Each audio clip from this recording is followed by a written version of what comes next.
I'm a bartender by trade, and so I've had my fair share of these weird run-ins. You get pretty good at reading people. Who's there to unwind, who's there to disappear, who's there to be seen. Showboats, that kind of people. I've had a solid run at that place. A few years in, good tips, no drama. Management trusts me to close most nights. Not a bad gig. The guy in this story came in on a Tuesday. He sat 2 stools down from the service well, ordered a whiskey neat like a true lone wolf. He was around my age, clean and put together, not flashy, not sloppy, very, very normal. And that's the word that stuck with me. He watched me work and wasn't subtle about it. First round turned into 3, and somewhere between them he starts talking. Nothing wild, but it was all personal. Asked if I liked dancing, if I ever got out of the bar after my shifts. Told me I looked like I should be somewhere safer, somewhere brighter. I laughed it off and kept moving. This is what all bartenders do. We've heard it all before. And when he asked if I wanted to grab dinner sometime, I told him politely no, and that was that. He came back the next day. Same seat, same drink. This time he didn't ease into it, picked right up where he left off. I turned him down again, still polite though. He came back again, and again. 5 nights a week easy, sometimes more. He'd show up early, sometimes right before close. Always alone, always that same horny energy. He wasn't pushy exactly, never raised his voice, never got angry when I said no, but he didn't really hear it either. Just nodded, smiled, and circled back around for the next time. Textbook hound dog. Over the next few weeks, he started dropping details, said he had a daughter, said he was divorced, talked about work in this vague way, almost like he didn't have a job. But he always paid his tab. There was enough to build a picture, but not much else. I started to expect him, the part that I didn't like admitting, not in a good way, just that he became part of my work shift, a fixture, like the neon sign in the window or the cracked tile behind the bar, stuff you hardly notice until it isn't there. I kept saying no anyway, despite liking the attention. Then, one night he came in really worn out. Bad shift the night before, slept like garbage, everything felt like 3 degrees off in my head. He walked in halfway through the rush and took a seat, gave me that same look like he'd been waiting all day to see me. He starts in again, dancing, dinner, something fun. He was turning it up to 11.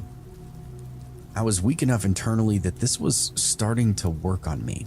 Maybe I was tired of being bored, maybe I wanted to prove to myself that he was harmless. When he asked again, I didn't shut it down. I just said, yeah, lunch. Let's do it after my work week is over. 3 days later, we met up. I picked the place. Busy, public, a little noisy, safe. He showed up on time, clean shirt, easy smile, that same confidence that he carried into my bar. Nothing felt off. We ordered sandwiches, iced tea, and sat across from one another like civilized people. And it was fine. The restaurant was one that I knew of but hadn't actually been to. I was disappointed in the menu, but more than that, the food and service itself was very meh. I know that isn't important in my story, but in my head, it felt like it took away from what could have been a nicer date. This kept me on the hook longer than I intended to be. There's no obvious red flags. He asked me about my day, told me the same stories that he'd been telling me for weeks now, about his divorce, his daughter, how hard it was to date now. A little self-centered and a little rehearsed, but not alarming. Just a guy who seemed to like to hear himself talk. I tried to meet him halfway. It was a good conversation, all things considered. When we finished eating, I expected we'd split. Instead, he said, "There's an ice cream place 1 street over. You want to talk more?" That sounded harmless. It was warm out. People were everywhere, so I said sure. We walked and talked. He pointed out shops, so he knew the area well. The ice cream place was small. I'd never heard of it. We sat outside with our cones and really relaxed. Things actually felt good. Then he says, "Well, there's a park right down the road. You ever been to it?" I had. It was a big open space with trails all over. "We could go for a walk for a bit if you want." I hesitated and he noticed. "It's broad daylight," he said, smiling. That line did it. Made me feel silly for second guessing, so I got in his truck. The park was only a few minutes away. He parked near the trailhead, further from the playground. A few cars around, but not many. People scattered across the grass. We got out and he locked the truck. That little chirp, for some reason, just echoed in my mind. We started down the path, and for a minute, it was the same conversation, and I almost regretted going out there, but the trail curved, the trees closed in, and the park behind us quickly faded. Fewer voices, less movement. Just the two of us, and I got a bad feeling in my stomach. I glanced back toward the parking lot, not a soul in sight. "What?" he said. "I'm just making sure I know where we are." He laughed and kept walking. We took another turn deeper into the trees, and he changed. No build-up, no warning. "You're a dumb bitch for coming out here dressed like that," he said. I stopped. "What?" "You heard me." I laughed uncomfortably. "Okay, that's not funny. It's not supposed to be. You're being rude." He scoffed. Everything in me went cold, and he stepped closer, right in my face. "You got in my truck," he said. "Walked into the woods with me, dressed like that." I looked down without thinking. A skirt, a fitted top, pretty casual. He kept going. "No one knows where you are. You don't know who I am. How many hours would it take for somebody to figure out that you're missing? I know your name. I know who you are." He smiled. "No, you don't."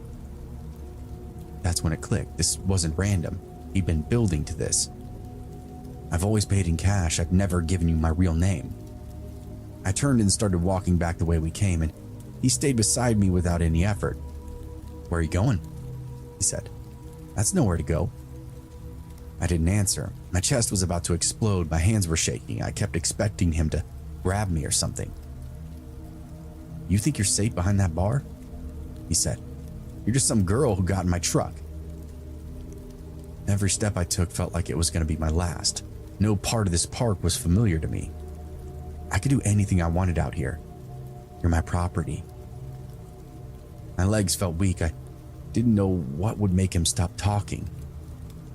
Then I said the only thing that I could think of. "I hope nobody ever does this to your daughter." He stopped. I took 2 more steps before I realized he was no longer next to me. I turned, expecting him to snap, but he just stood there, face blank. He let out this weird huff, and it sounded like a laugh or a grunt maybe. "Keep walking," he said. I didn't argue. We made it back to the truck without another word. My hands were shaking so bad that I fumbled my door. He watched, but didn't help. The drive back was quiet. He stopped at lights, signaled, kept his eye on the road. No evidence of the threats of murder that he just made to me. When he pulled up near my car, he unlocked the doors and said, "You need to be more careful. I actually did you a favor today." I couldn't even look at him. "Yeah, thanks," I said. I actually thanked this smug bastard, I know.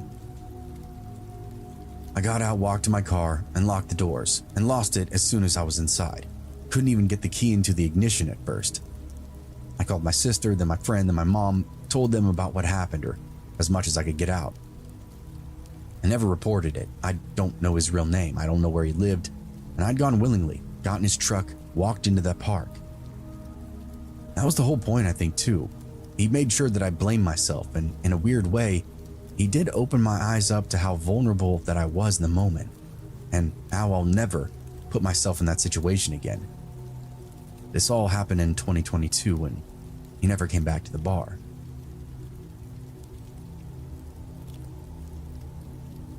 Years ago, I worked at a dollar store for about 3 months. It was one of those jobs that sounds simple until you're in it 8 hours a day, dealing with people that are teetering on insane and others just straight up criminals. I got screamed at by Karens over coupons, hit on by sketchy guys, and cleaned up messes composed of things that you can't even imagine. But I'd just been laid off, the money was tight, and I needed something to get by, so I stuck with it. I think the only upside was the location itself. Only 3 blocks from my apartment, straight shot down a dim street past a laundromat and a liquor store.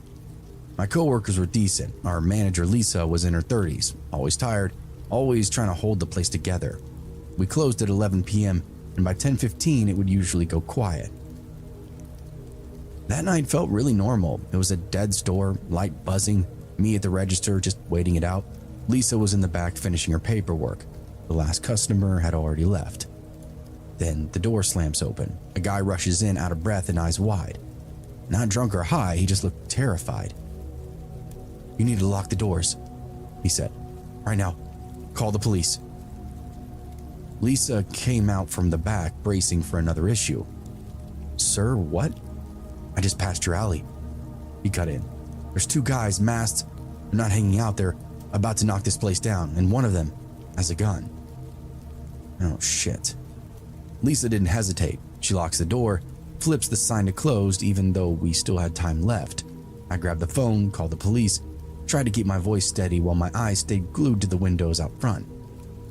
The police showed up relatively quickly, lights washing over the store as they checked the alley, the side of the building, every place they could find.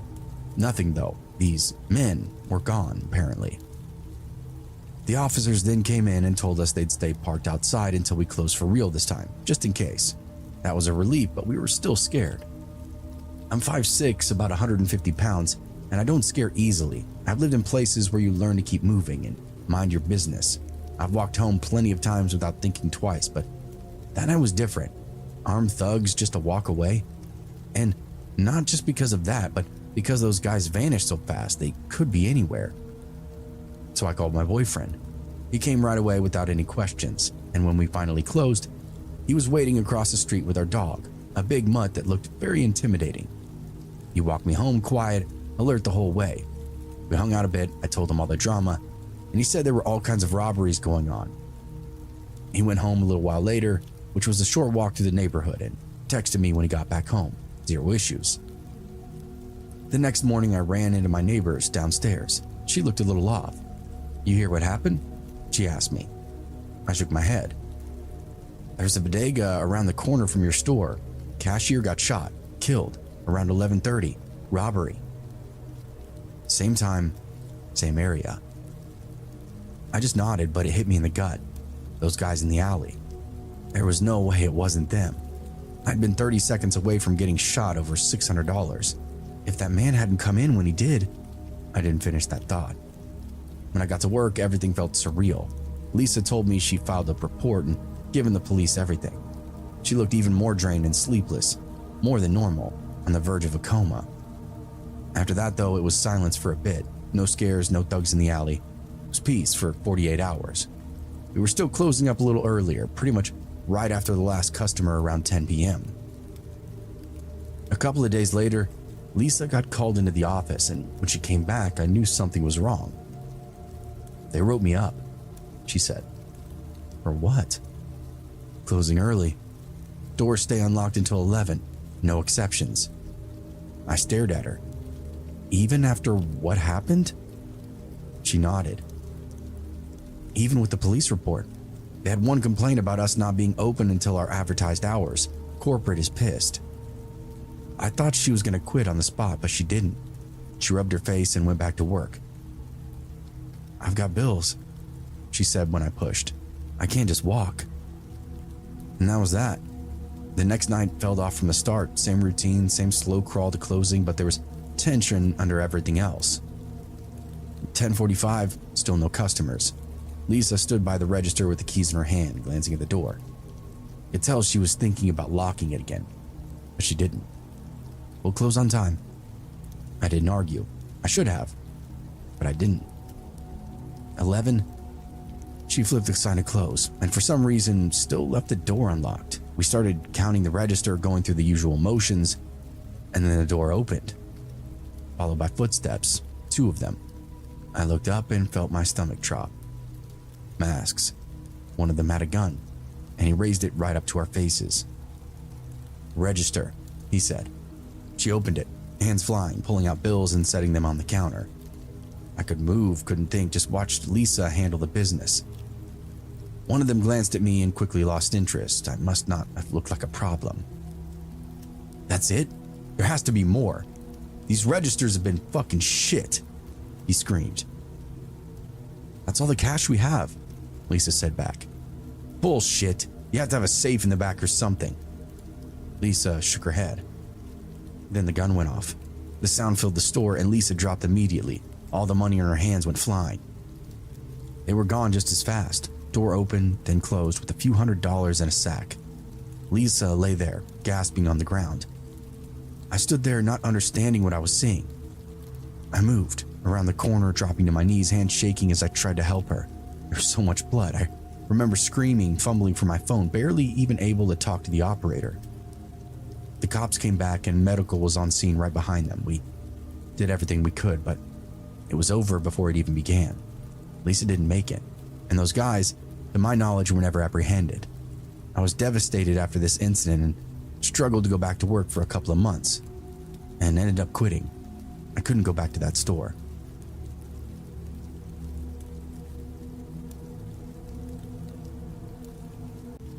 Back in 2000, I started working nights at a call center set up to what used to be an army base. It sat well outside the city, far enough that you couldn't just walk off the property and find anything resembling normal life. I'm talking about countryside. The place had been decommissioned years before, and most of it was left as is. Low concrete buildings, empty barracks, rusted fences, long stretches of cracked pavement. Eventually, they planned to turn it into a logistics hub, but at the time it was just us, one building lit up in the middle of a dead zone. If you didn't have a car, the company would run a shuttle bus. It came in before each shift and left after like clockwork. Nights were the absolute worst. The last shift would end at 11 p.m., and if you missed that bus, you were stuck out there until morning. Many people relied on this bus to get back to the city after that last shift. Now, the ride in wasn't really that bad. There was still light out, people were talking and joking. It was the ride out that was different. Everybody was tired, quiet, just ready to get home. The road off the base ran straight for a while, then curved past a stretch where the old building still stood. On one side, empty structures, dark windows, doors hanging wide open. On the other, a wide clearing, then a dense wall forest. A lot of people that worked there told stories about that stretch of land, shapes off in the trees, but most of us would ignore it, and I personally didn't believe any of it until one night. It was late summer, still kind of hot. The bus AC wasn't working and the windows were cracked enough to let in some damp jungle air. There were maybe 10 of us on board, the same old faces, a couple of guys from tech, 2 women from billing, and a supervisor who I didn't know very well. The driver was an older guy who'd been running that route forever, literally the only night driver that I'd ever seen. We pulled out at 11, right on the dot. And the first part of that ride was normal, routine. Silence, the growl of the engine. A few people had already had their eyes closed. I was sitting on the left side, halfway down the tube, watching the buildings pass on my left side. When we hit that empty stretch, the bus slowed down a little like usual. I looked across the aisle, out on the right side toward the clearing, before the trees came up. At first, I thought maybe I was just tired or a shadow from a tree, until it separated itself from the others and started dashing through the dark. It broke out from the forest with this long leap, then running into a full sprint. It was low, but not on all fours. It crossed the clearing in seconds, straight toward the road. There were no animals that I knew of out here with 2 legs that could do that. Somebody near the front made this sound, and I think they were looking out the window too. The driver didn't react though, just kept the bus steady. The thing hit the edge of the road and then matched our speed almost instantly, and most of us started to look now. Then the headlights caught it. I still can't tell you exactly what I saw. It moved insanely fast. The light was catching it in pieces, but it was tall. Its arms were hanging to the ground, almost dragging in the dirt. Its head was angled forward, trying to keep its balance.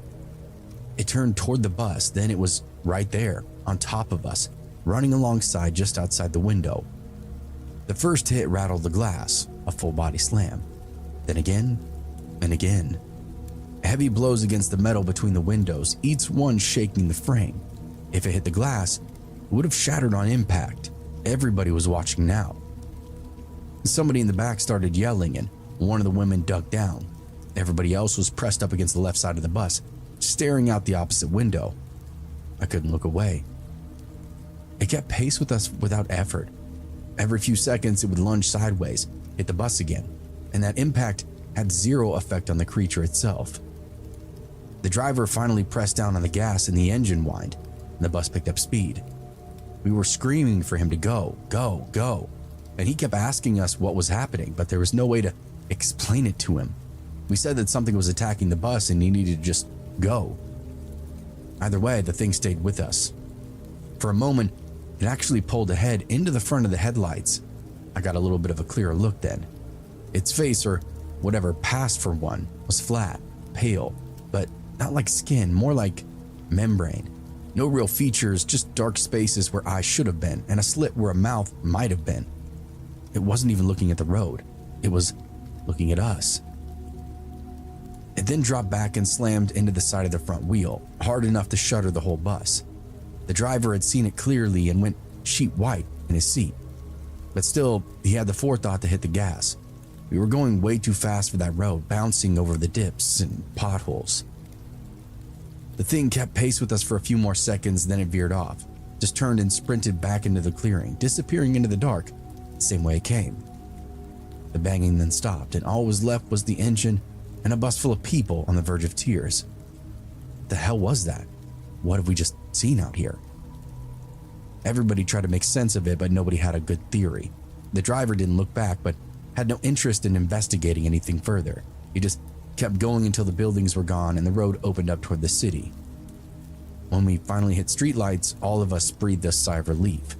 I got off my stop and went straight home. I didn't sleep because how could I? The next night, the bus still ran at 11, and for the first time ever, there was a different driver now. No one missed it, but no one sat on the right side either. Nobody sat near a window at all.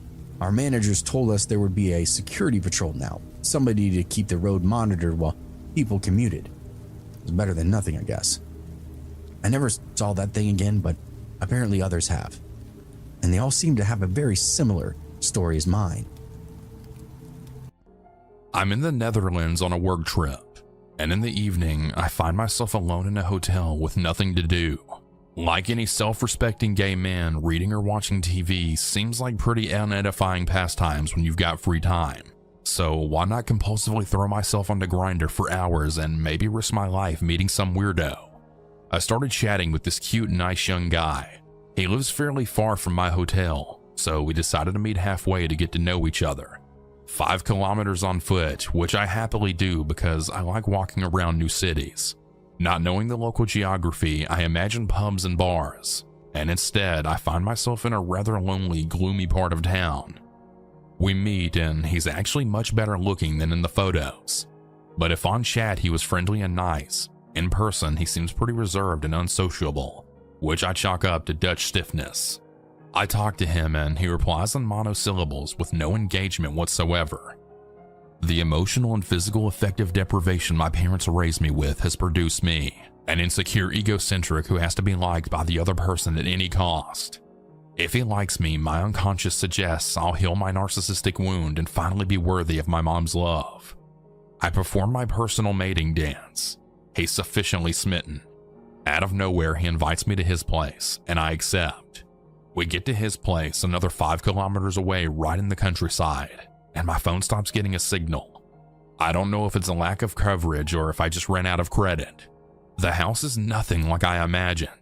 It looks like the house of an old lady who collects doilies. He tells me the villa we're in was actually inherited from his grandmother, and he's been living there alone for several years. He shows me what he's cooking in the kitchen, a nauseating watery stew that I hope he won't offer me. He takes me into the living room. We sit on the couch and he loosens up a bit. Between one chat and another, he tells me he's a fashion designer and that he produces the fabrics he uses himself with the help of a 3D printer, a super innovative technique. I tell him I know a Dutch designer who uses the same technique. Her name is Iris van Herpen.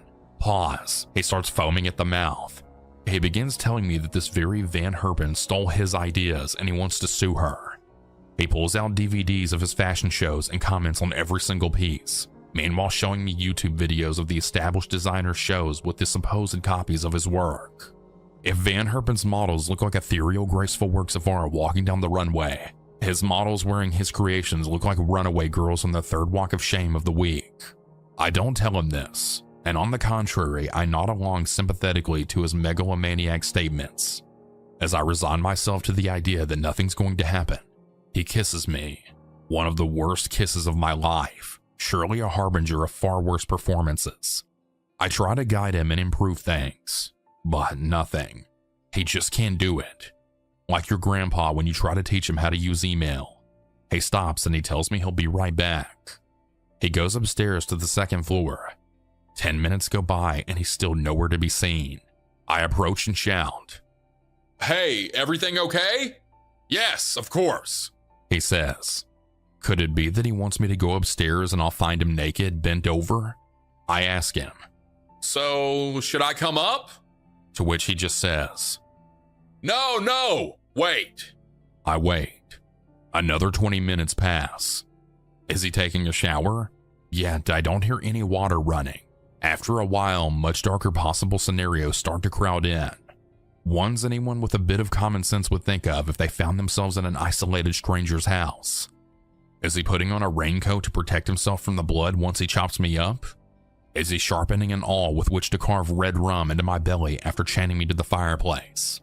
I decided to make a run for it. If the idea of being murdered by a stranger has just barely surfaced, the doubt turns into certainty when I realize that the door we came in through is locked. Oh my God, I'm going to die. I go to the kitchen where there's another door, and that one's locked too. Oh crap.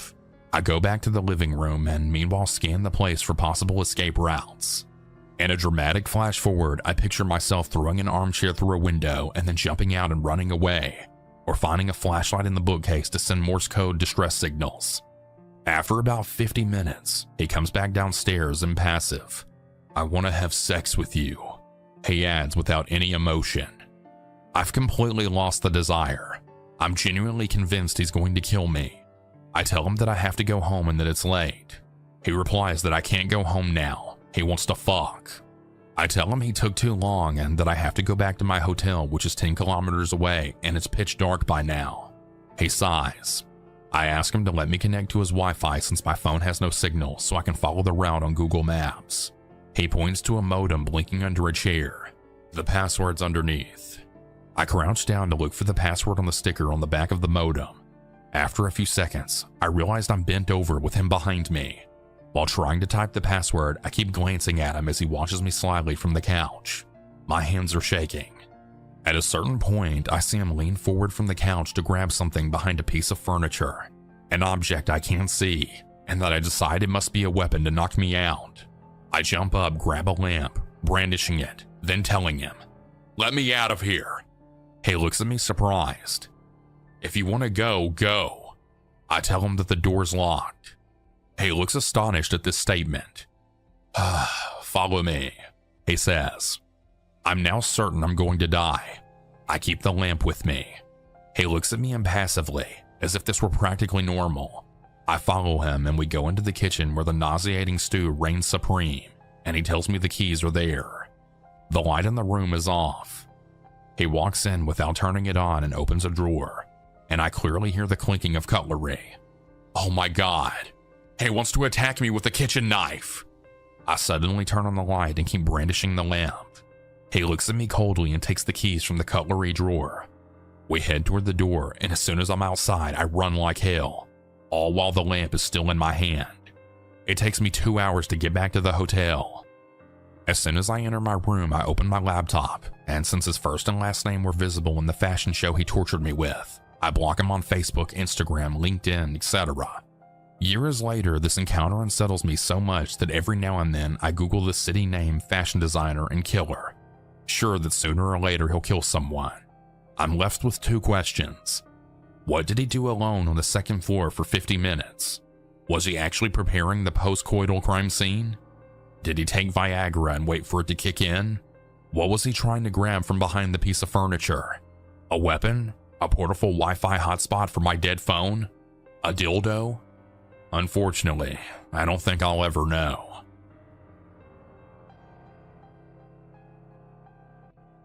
Back in late 2023, I began seeing a man in my neighborhood walking his dog. I would see him in the morning when I went to work, maybe 2 to 3 times a week. He's an average-looking guy, maybe in his 60s. I would see him again regularly when I came home. Since I worked an 8 to 5, I didn't think much of it, just assumed we had similar schedules. He always wore the same blue jacket. I didn't think much of it because it looked like a rain or wind jacket, so I thought it was just what he threw on to walk the dog. He would stare a lot when he walked by, but again, assumed maybe he was just a lonely guy and didn't think too much of it. One day I asked him if he had got the end of the year letter from the HOA, and he seemed confused. I repeated myself, and he said that he hadn't received anything yet. Wrote this off as well because I assumed that he was just caught off guard. I had been seeing him daily for months, but we never spoke. He genuinely seemed shocked by me speaking to him. I told him to keep a lookout for it, and he just stared and went back to walking his golden retriever.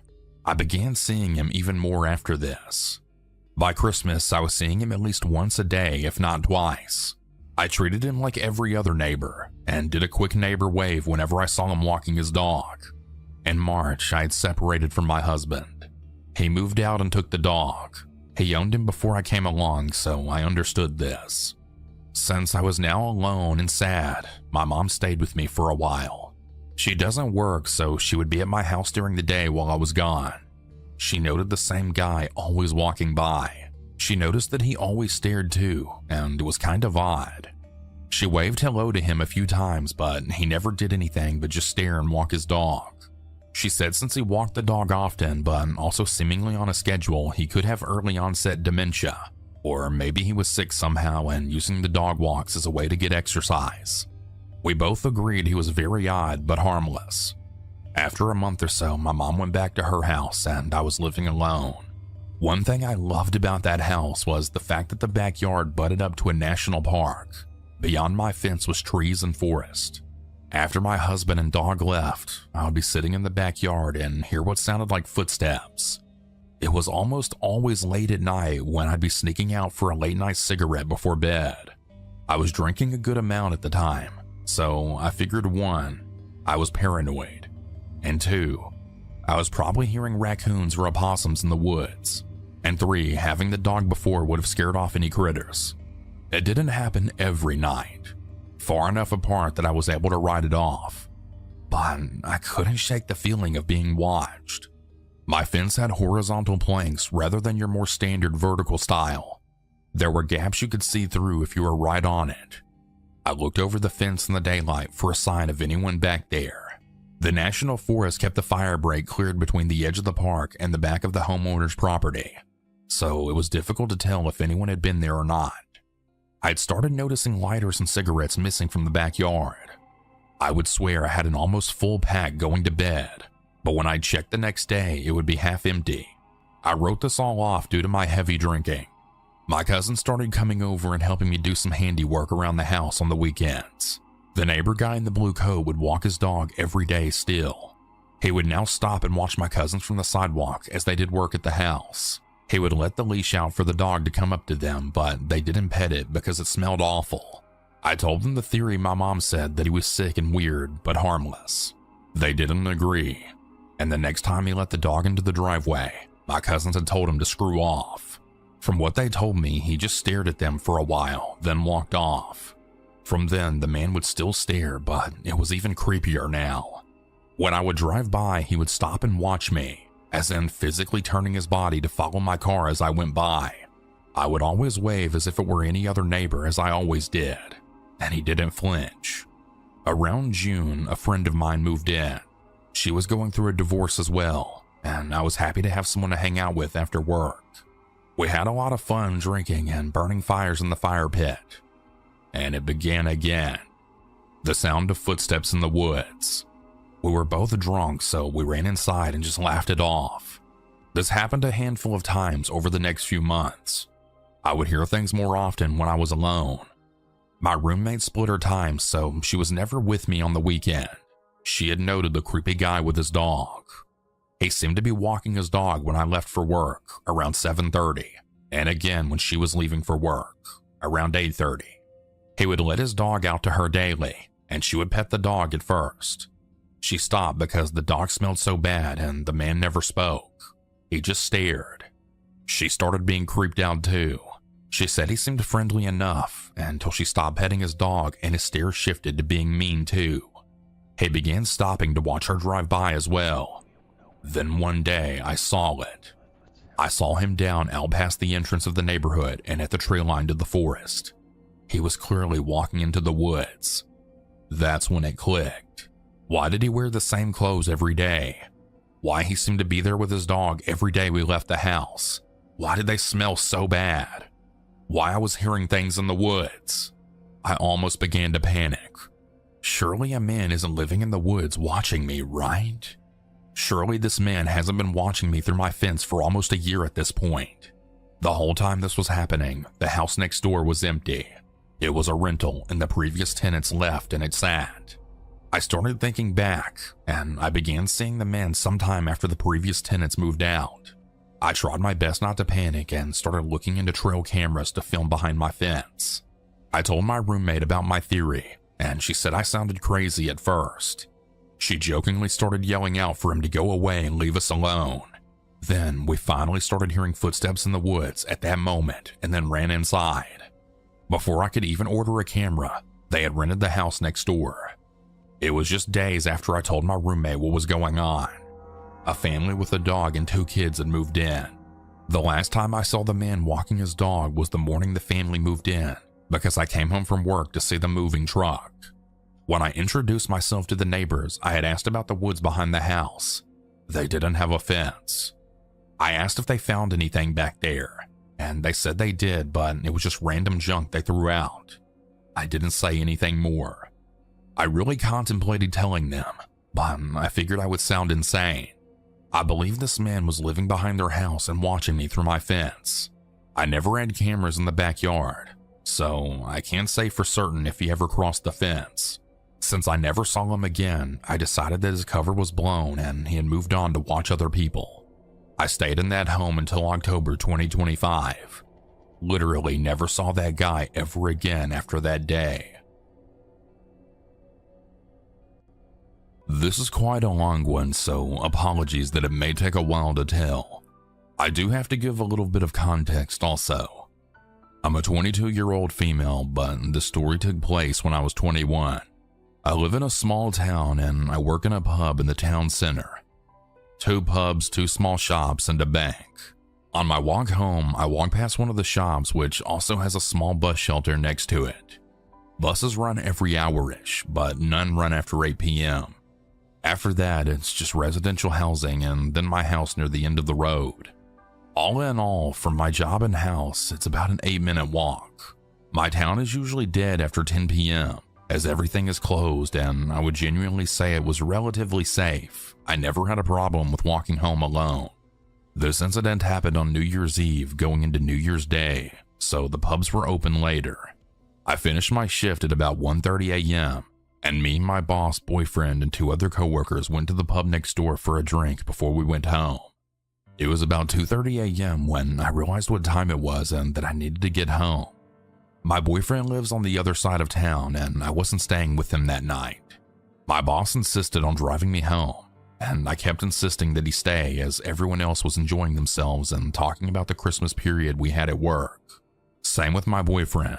He insisted on walking me home, but I was adamant that I was fine, and it's literally less than 10 minutes. Anyway, after a lot of pushback, I told them I was walking home.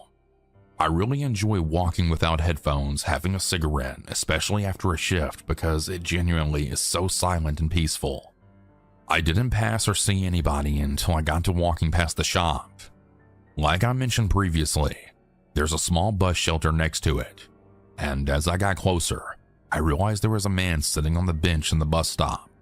Bear in mind, it is nearly 3 a.m., and even the pub we were at wasn't actually open anymore.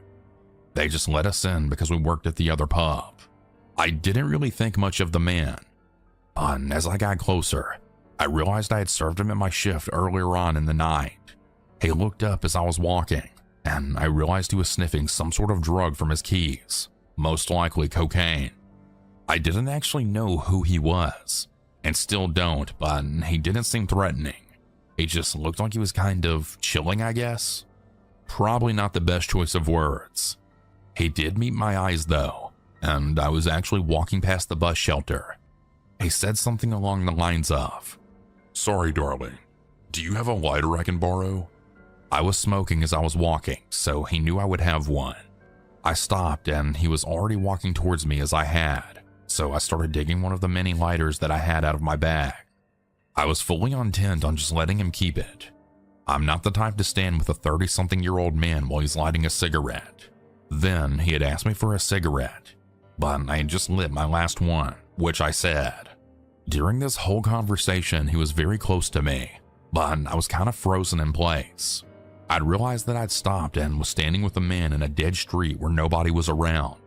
I was still in the part of town where there isn't housing for another couple of minutes, and if anyone had come out of the pub, I was too far away where they wouldn't have seen me. I just started mumbling something like, "Hey, just keep the lighter. I've got to go." But this man who I had only spoken to for about 20 seconds told me, "Wait, just stop a second." And when my feet had started to turn to walk away, I stopped again.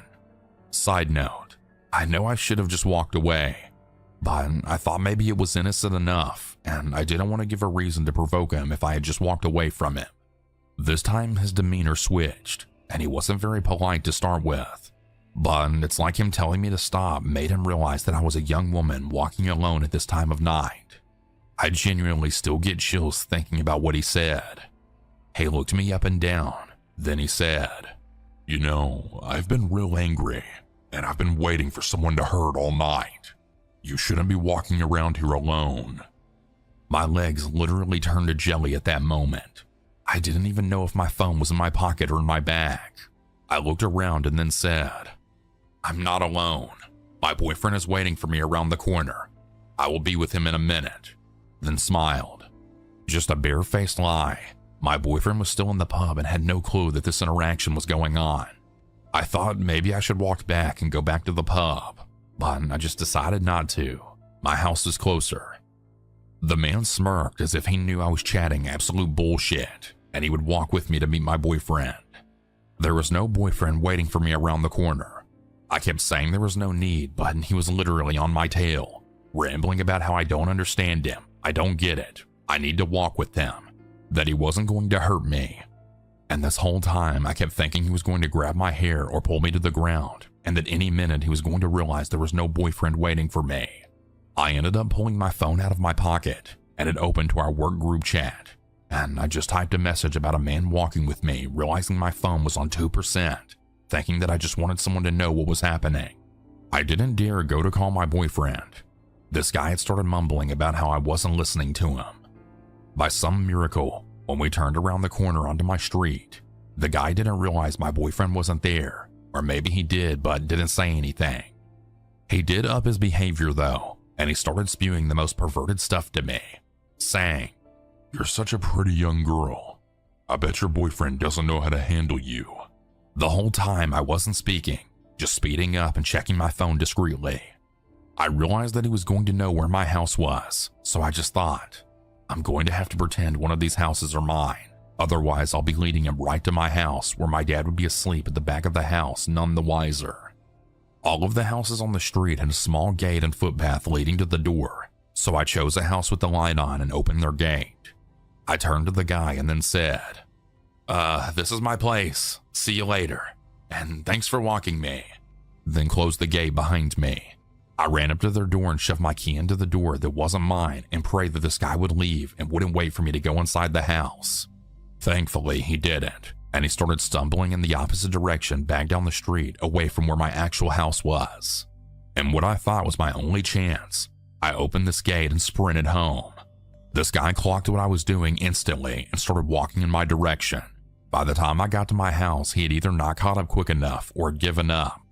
When I put my key into the door, I realized my dad had left his in the door internally, meaning I was locked out.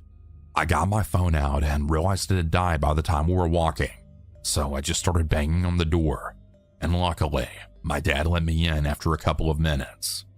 And that was it. But it was absolutely terrifying.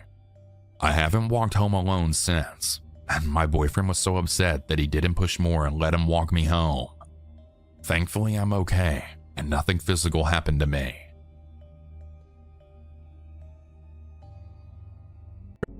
I work at a grocery store that I won't name in Detroit, and I work almost exclusively on the third shift, so thankfully I don't have to deal with customers, and I spend most of my time stacking shelves and doing busy work. It might not sound like a glamorous job, but it's something to earn me a little money while I finish my college degree, which I'm actually set to graduate with honors. Now, it's very, very rare that anything weird happens during the third shift. Some of the workers can be a bit weird, but aren't we all who work at night? No, I'm just projecting, but I usually arrive at the store during closing time, by which all the customers have been tossed out on their butts. I don't know what happened in this particular case. Maybe she was hiding in the bathrooms or tucked away in a display or God knows what. But short version shorter, there was an elderly female customer left in the store with us when it should have been just us workers. Now maybe you'd imagine her wandering around lost or looking for her dead husband or demanding to know where we keep the pasta. Aisle 3, by the way.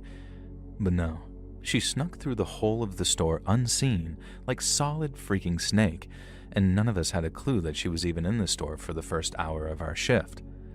Now, the first sign that something was wrong was a sudden foul smell emanating from the fish department. Myself and my colleague Cherry rushed over there, curious as to what had suddenly caused a fish to just go rotten. Had a tuna exploded or something? But nothing could have prepared us for what we saw. The old woman had crawled inside the iced fish display, which was actually due to be emptied by one of us at some point, and she was rolling around inside of it, tearing fish apart with her bare hands and somehow treating them like her worst enemies. We watched in horror and I guess kind of amusement.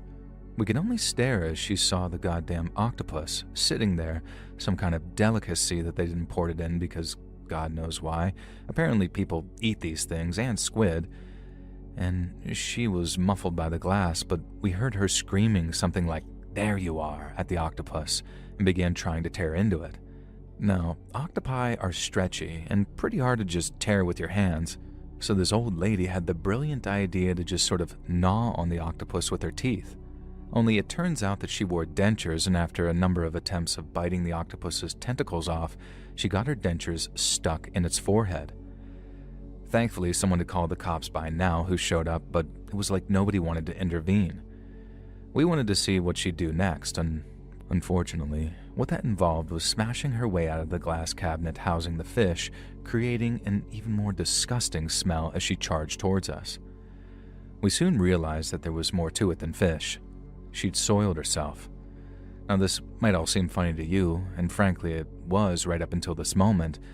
Then, covered in broken glass and bleeding profusely from shards, she lunged at Cherry, tackled her, calling her an octopus woman and accusing her of inserting eels into various orifices, and I think some troll grandson of hers had shown her some of the famous shock memes and it had just broken her brain. And the whole thing ended with the cops having to actually tase her and try to bring her down, but she was having none of it. She somehow withstood the entire taser blast. I guess it was pretty weak since they thought that she was just some old woman. And then she charged back to the fish counter, grabbed as much seafood as she could carry, and then jumped on Cherry again. Now, the next thing we know, she's trying to force an entire octopus down Cherry's throat while whipping me with some eel, and I know it sounds funny as hell, but it was honestly terrifying at the time. The fish were pierced with broken glass, and she was forcing broken glass down Cherry's throat, and she was pierced with broken glass herself, meaning that she was cutting Cherry up. And so here's the final kicker. The old woman wasn't an old woman at all. She was an old man who had made a living as a fisherman and lost his livelihood thanks to commercial fishing and grocery stores like ours switching from locally sourced produce. He had dressed as his wife because after he went bankrupt during the Great Fish Recession, she died of a heart attack, and he blamed just about everyone he could, but mostly us. Apparently our store chain had been his biggest local client, and so it ended up being a tragic and horrifying and scary incident. Cherry suffered severe damage and bleeding to her trachea, as well as some scars all over her body from the broken glass, and the store managed to keep almost all mention of it out of the papers, and the poor psychotic fisherman was taken away to spend his remaining years in psychiatric care. I still work at the grocery store on third shift, but hopefully not for much longer after I graduate. Cherry's doing just fine now, but we all insisted that we were not willing to stock imported octopi in the fish counter from there on in.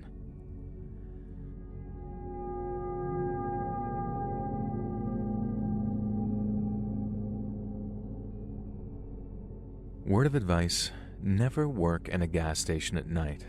This might sound kind of dramatic, but I'd rather crawl over broken glass, work down in the sewers, or be Hassan Piker's dog than work night shift at a gas station again. Maybe day shift is better, but my a-hole boss, who I really want to call a slur but don't want to get you demonetized, forced me to work night shift and night shift only. I was a 22-year-old high school dropout who'd spent 6 months in juvie and bounced from foster family to foster family, so I guess I was lucky enough to find work at all. But good God, I am very sure that it wasn't legal to force a 22-year-old to work 5 night shifts a week every week without ever changing to day shifts. And there were a lot of things about Gary's gash and groceries that weren't strictly legal, but I'm not a rat, and Gary's been buried in the ground for nearly 20 years now. Not to mention the fact that I'm now with his daughter and she has my kid on the way, so I gotta play nice. So I'm not trying to sound like some jerk here, but Lana, Gary's daughter, is the one baiting me to write this right now. I'm actually a very nice guy in my personal life, and I'm gonna pop the question to Lana before our baby boy is born. You know, what's a better place for a proposal than a freaking Let's Read video? Lana, you make me the happiest I'd ever been, and I can't wait to raise our son with you. Now, through the power of Joel of the Golden Voice, I'm asking, will you marry me? Now, let's quickly move on to the story in case she says no. If she says yes, though, well, this will be the first serious proposal you performed on the channel, and I hope so. Now anyways, the point is, Gary was a greasy, greedy dude, and let's just say that I'm glad Lana inherited certain things from her Catholic mother rather than certain things from her father. But enough about that. We had some absolutely effing weirdos who dropped in during the night shift. There was this one guy who would spend a sickening amount of money on scratch cards, and I don't think he ever won a single cent. And from the way he dressed, he was clearly trailer trash too, and a few times I remember saying, "Buddy, do you think you should cool it with the gambling? I'm genuinely concerned about you." And you know how he responded? He hissed at me. Not even a word, he just hissed. After 3 times that, I just gave up. So there was that scratch-off jack-off, and then there was the 7-foot-tall man who came in at precisely 2 a.m. every day and bought a single Red Bull, a pack of Marlboro Lights, and one of those massive pickles in the plastic packets. Just those 3 items every single time. And the guy looked like he was about 90 as well, and sure, he was a skinny mofo, but there was absolutely no way that I was questioning him on his purchases, especially not after the hissing gambler. Now finally we had this kid, and he looked about maybe 8 tops, who would come in at around 5 in the morning every single Tuesday and Thursday, and would ask if we had any X-Men trading cards for sale. And I explained to him every single time that we didn't sell trading cards of any kind, but that didn't put him off. He'd be there every Tuesday and Thursday like clockwork, and when I told him no, he looked so upset and despondent, really. And so one day I went to the local comic shop and just got like 6 little packs of X-Men trading cards. And when the kid came in next, I presented him with the packs because surely one of them was the right brand that he was looking for. And the kid looked at the pack of cards, called me a retard, and then threw the packs back at me and stormed out. Now to this day I have no idea what I did wrong. The guy in the comic store told me that these were all X-Men trading cards that existed, but I guess I really don't know what I guess, but I never saw the kid again anyway, and that was kind of a relief. And I'm pretty sure that in the future someone met this kid, and he was the inspiration for that Duck song about the lemonade and the grapes, and if you know, you know, Google it. Now speaking of kids and short people, it's time to start the creepiest of these stories. I'm standing at the counter, minding my own business, when I just hear this rich, deep voice demand that I cook him a hot dog because all the ones on the machine are overcooked and look like crap. I glance over and, yeah, fair enough. The hot dogs had been on rotation for about 3 days if I knew Gary, so a fresh batch wasn't out of the question. The problem was, I had no idea where the request had come from. The voice demanded that I get a move on and said that he didn't have all day. And so I leaned over the counter, trying to get a better view of the store, and that's when I saw a little person standing as close to the counter as he could get without face planting. Now, I'll admit I was a little thrown that he decided to position himself somewhere that would clearly not be visible to me, but whatever. Now, I apologized profusely and said that I had no idea that he was a little person. And the guy just sort of harumphed and huffed and said that calling him a little person was deeply offensive. And so in my infinite wisdom, I apologized again and said, "I'm sorry, I meant midget." And I saw his face go red with fury, and I knew that I messed up. Now, I scoured my mind. What else did small folk like to be called? Now, this was back in the 80s, so the differences weren't as well known then. And the man explained that he had dwarfism, and so obviously I should refer to him as a dwarf. Now, fair enough. I have no problem with that, and I will refer to people however they want. I guess the thing that riled me up is that during my first time in juvie, I took an extremely nasty acid attack to the face, and it left me permanently disfigured and blind in one eye, so I clearly wasn't so intentionally ableist against people with different body types, but that's neither here nor there. I told the dwarf that I would happily make him a new hot dog if he'd head over to the machine with me so I could cook the wiener to his perfect perfection.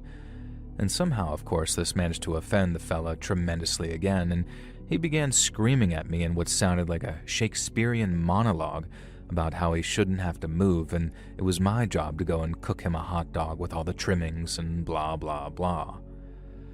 No, actually, it wasn't. It was a self-service hot dog machine, but I wasn't going to argue. I told him that I'd head over and cook him up the best hot dog he'd ever had. Now, the dwarf replied by saying that it was too late now. I'd screwed everything up, and it was time to face the consequences. In complete shock, I watched as the little man rose to his full height of around 6 foot. At the same time, he reached into his jacket and pulled out a sawed-off shotgun. He told me that if I went for the panic alarm or anything like that, he'd blast a hole in my chest the size of a foot-long hot dog. And you know what? Screw it. Screw Gary.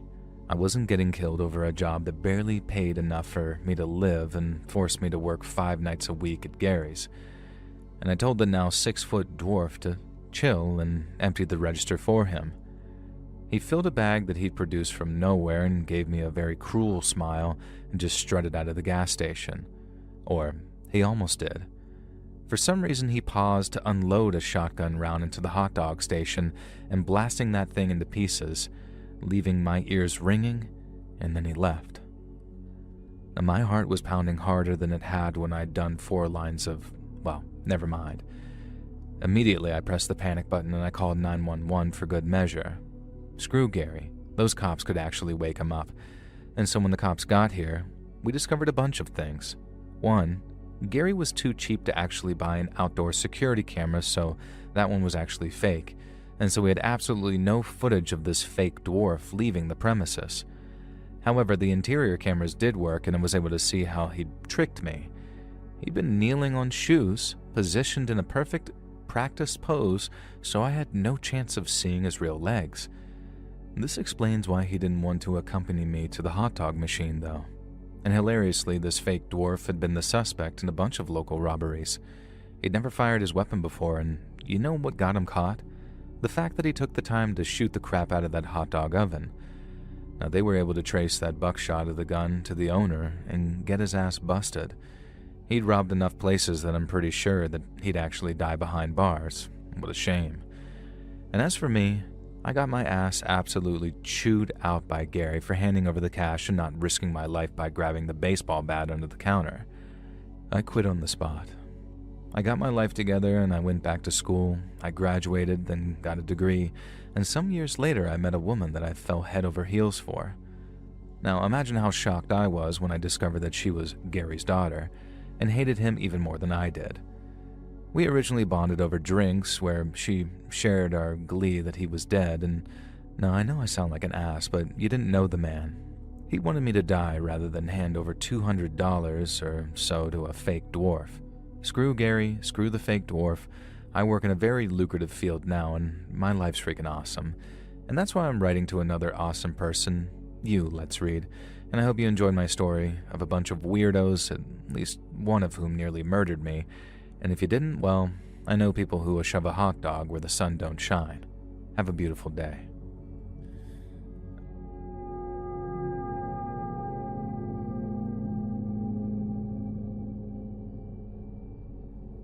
Hi, Joel. I grew up in Britain, although my parents are French. You'd never know it, though, because I have the most posh, London-sounding accent that a French girl could ever have. This might be because of the school that I went to, or because I left school in college, and I took some time out before university to work as an air hostess. I loved that job and ended up staying in the air for 5 years. Not literally, of course, but you get what I mean. I left sixth form college in 1997, and the story that I'm about to share with you took place in 1999. This was a couple of years before, everything changed with the planes, and security was very different back then. Things were a lot more lax, and it was much easier to get up to high hijinks. For one thing, you could still join the Mile High Club without too much trouble. Not that I ever did that, of course. I honestly would never. I shouldn't joke about that kind of thing, considering the story that I'm about to share with you, or joke about anything, really. So this story took place on the first ever red-eye flight that I was working. I'm sure everyone knows what a red-eye flight is by this point, but if by some small chance you don't, it's a flight, generally a shorter one, that takes place at night and often involves the passengers sleeping for the duration. If you take the red-eye, you're meant to stay quiet, calm, and well-behaved. I can't remember if kids were flat out banned from our red-eye flights, but I don't ever remember any kids or babies on the handful that I worked. Now, this was 27 years ago, so bear with me. I've not worked as an air hostess for almost as long, and I haven't thought about planes in a long time. From what I can recall, the plane, run by some long bankrupt airline that you probably never heard of, was divided into 2 sections. The front section, closer to the cockpit, was for passengers who wanted to stay quiet and chill but weren't intending to sleep. It was the cheaper option and usually the busier one. Then the back of the plane, in reverse of the usual, was sort of the first class section, except this was for people who wanted or needed to sleep, so it was filled with bed seats. I was working up front, which suited me just fine because I didn't want to tiptoe around snoring old businessmen. And the sleeping area always smelled like farts too, so that was lovely.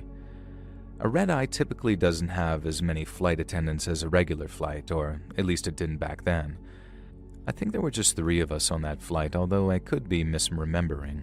What I do remember is that I was up front, obviously, and my dear, queer, gentle friend Adam was working the sleeper section. Do you remember H from Steps? I don't know if Steps was that big in the United States, so maybe you never knew him, Joel, but if not, Google him and stick a picture up on screen if you can. Adam looked just like H from Steps, only he was a lot calmer, quieter, and more gentle than H, who always seemed like he had the energy of 50 men. Now make sure you Google H from Steps and not his real name, Ian Watkins, otherwise you might get that nunce from Lost Prophets, another singer who unfortunately shared a name. Now, he did some really, really terrible things, and you should do a true crime story about him one day, actually. That'd be actually very interesting. He was shanked in prison recently, too. Died. What a tragedy.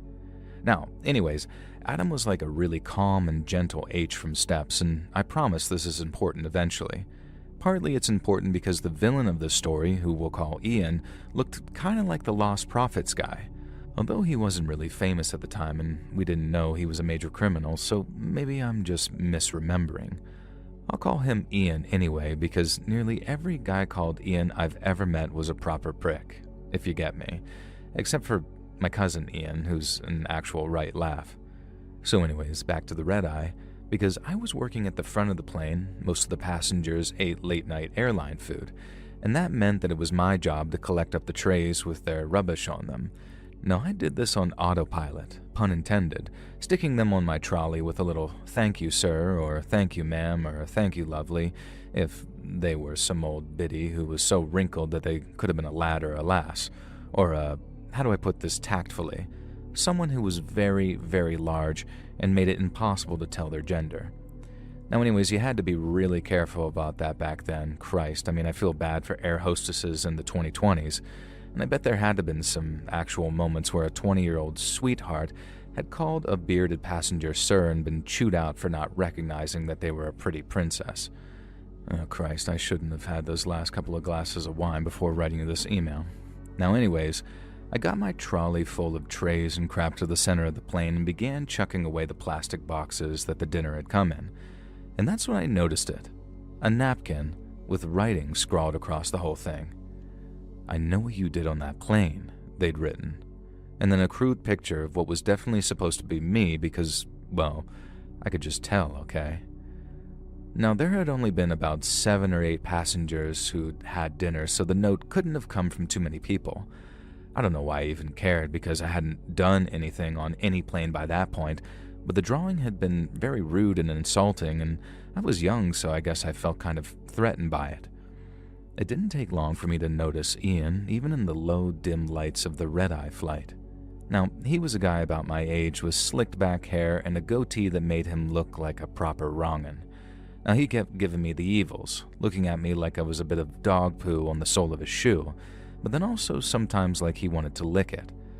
Now, I'm going to stop this comparison there because I'm squeaking myself out, but you get the idea. I was disgusted by him, but he still wanted a piece of that, you know? And so I guess he was watching when I was looking, and he saw me looking, and then he started calling me over and asking for things like, "Hey girl, gonna get a bottle of water?" Or, "Got any napkins? I seem to have lost mine." And my favorite, "Way up, whoa lass, can you handle these nuts for me? I haven't had any complimentary airline peanuts yet. So, can you get them?" And that's what he said, word for word, and I swear on the Bible about it. As an air hostess back then, at the dodgy flight company I worked for, you were taught to always smile, be as flirty as possible, and take as much crap from passengers as you could tolerate. I remember once, before this red-eye, I got chewed out for telling a passenger off after he touched my butt, and he said it was an accident and apologized, so apparently I was in the wrong for muttering perv under my breath as I walked off. Now anyway, after I gave Ian his nuts, he called me back again about 10 minutes later and said that they really were salty, and then he asked me if I liked salty things, which I pointedly ignored. And so he just laughed and said he needed another bottle of water and asked if I could be a good girl and go fetch him one. Of course, I did just that. What I didn't realize was that Ian got right out of his seat and followed me into the middle of the plane, where we kept things like bottled water and complimentary peanuts. The bathrooms were nearby, so at first I wasn't alarmed by the sensation that someone had followed me. Unfortunately, it was Ian, and he wasn't headed to the bathroom. Instead, he grabbed me, pinned me against the wall, and shoved some kind of hand towel against my mouth to gag me. And then he leaned in close and started whispering in my ear about what a terrible person I was. He didn't say it exactly like that, obviously. He said some proper vile stuff. Stuff that now, as a grandmother in my early 50s, I'd give a lad a good lick in the dick for. But back then, though, it was just a little wee thing and I was terrified. I started crying almost immediately, and Ian was all cruel and callous, saying that I brought this on myself. And he said I'd betrayed him after what I did on the last flight, and asked how I was okay with throwing away 7 years of our relationship. And that's when I realized that this guy somehow believed that I was someone totally different. Specifically his girlfriend or ex-girlfriend, who was also apparently an air hostess and had cheated on him on a flight. I didn't know it at the time, but his brain was absolutely fried from a cocktail of alcohol, MDMA, and coke, which I guess explains his temporary insanity. And things escalated when he tried to force me into the bathroom, pushing the hand towel so deep into my throat that I couldn't even try to scream. None of the passengers were turning around, and it was just me and Ian and a curtain separating us from the sleeper section. Now, the best I managed was slapping the wall, trying to do some type of SOS. I got maybe 2 short slaps in before Ian grabbed me between the legs over my skirt and squeezed in a way that made it very clear that he'd do worse if I kept going. I guess my beloved friend H heard the slapping because suddenly I saw all 5'5" of him peeking through the curtain, and then holy God, he stormed toward Ian, and then holy God, he yanked him off of me. My gentle, sweet buddy H didn't hesitate. He smashed his forehead into Ian's face, and the crunch of a bone sounded like a gunshot in that silent plane. And then H was yelling that a man was trying to assault his colleague, and H absolutely bodied him. It turned out he was a brown belt in Krav Maga. He floored Ian in seconds, tied him up with plastic ties, and even broke bones in his foot when Ian tried to kick out. Ian spent the next 3 hours hogtied in an out-of-order bathroom next to a toilet full of poop. We radioed ahead, and police were waiting at Heathrow. This Ian guy was arrested immediately, and after that, things changed. I became more cautious, I went to therapy eventually, and I gained a whole new respect for H. I stayed in the job for another 3 years and then left, and life moved on. But I'll never forget the terror of that night, or the man who saved me.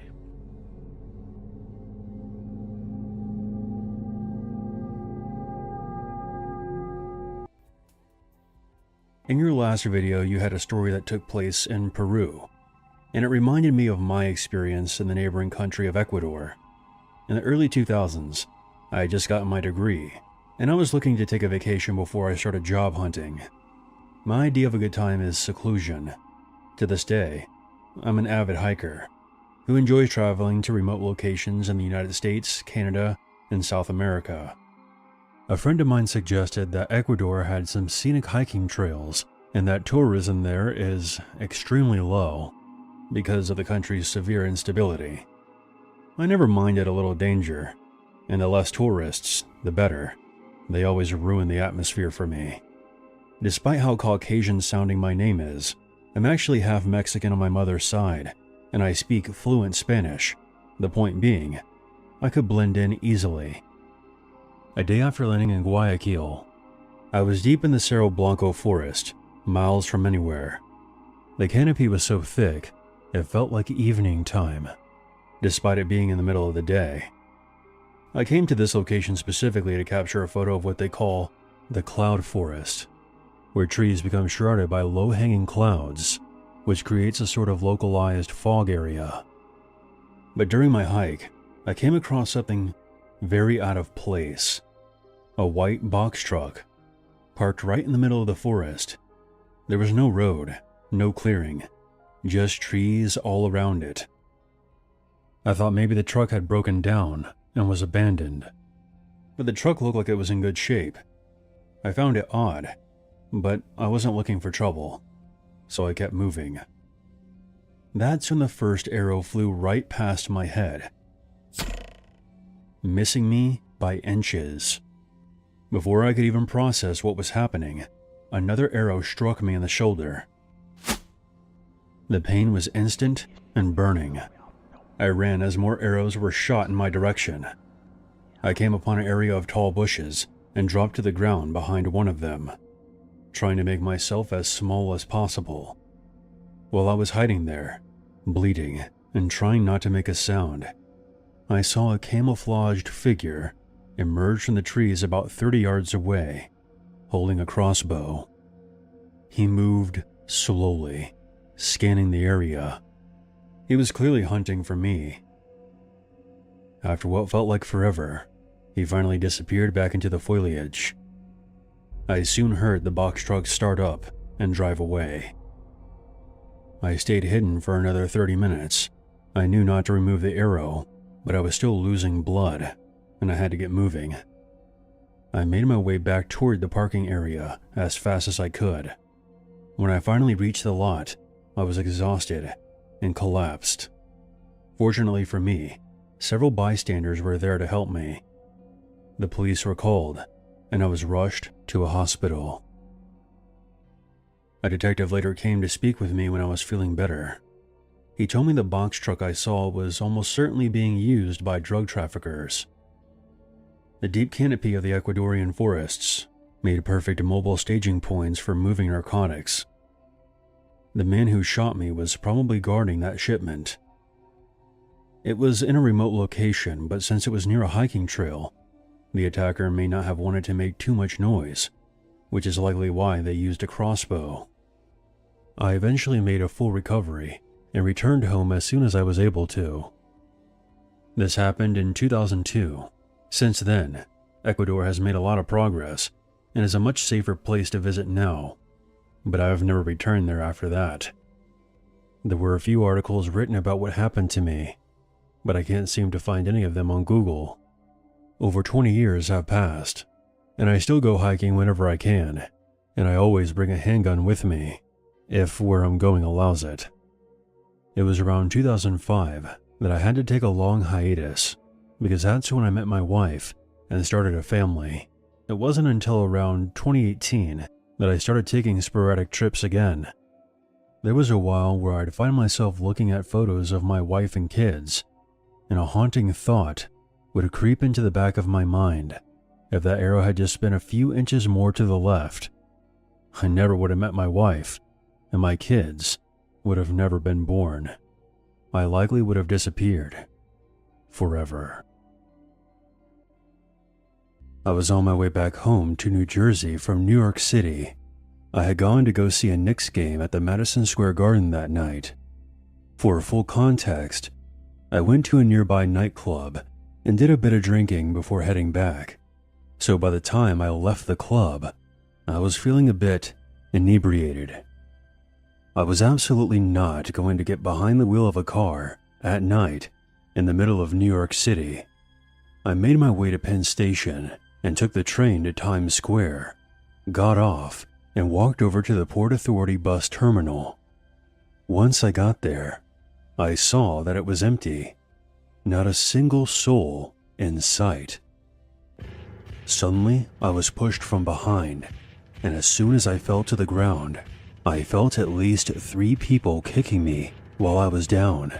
I curled up into a ball as I was assaulted.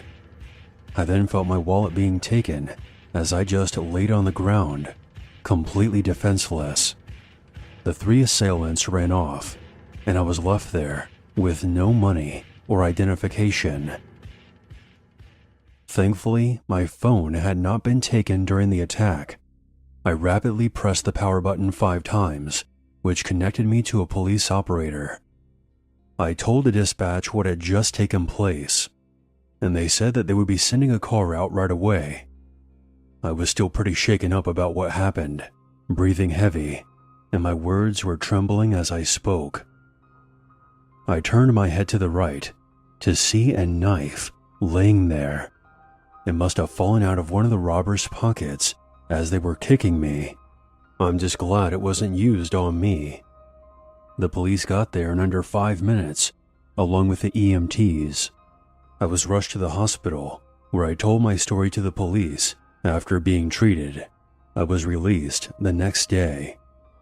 I'm still pretty upset that I lost $300 in cash, along with all my credit cards and driver's license, but my life is more valuable than any of that stuff. I'm still in communication with the investigators assigned to my case. No arrests have been made yet, and I'm not sure if they'll ever be able to track them down. If the police do end up catching them, I'll be 100% pressing charges. This story has become all too familiar within our society, especially in New York City. As a victim who was traumatized and beaten, we should never accept this as normal. People should be allowed to walk down the streets or ride the subway and not have to worry about being attacked or harassed. I hope that by sharing my experience, it'll help others be more aware if they ever plan on visiting the big cities, because this problem is nationwide. My name is Muhammad. I am a practicing Muslim living in New York City.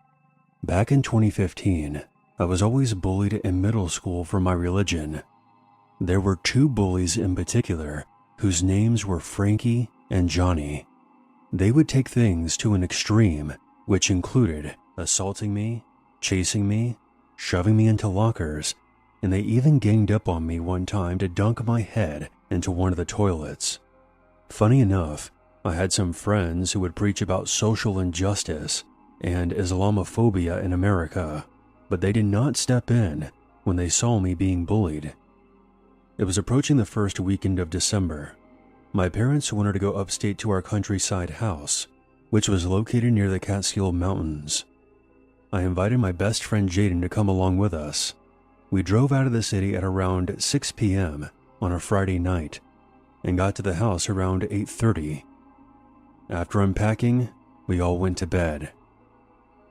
The next morning, Jaden and I wanted to go geocaching. since the house was right next to a state forest, which had plenty of hiking trails.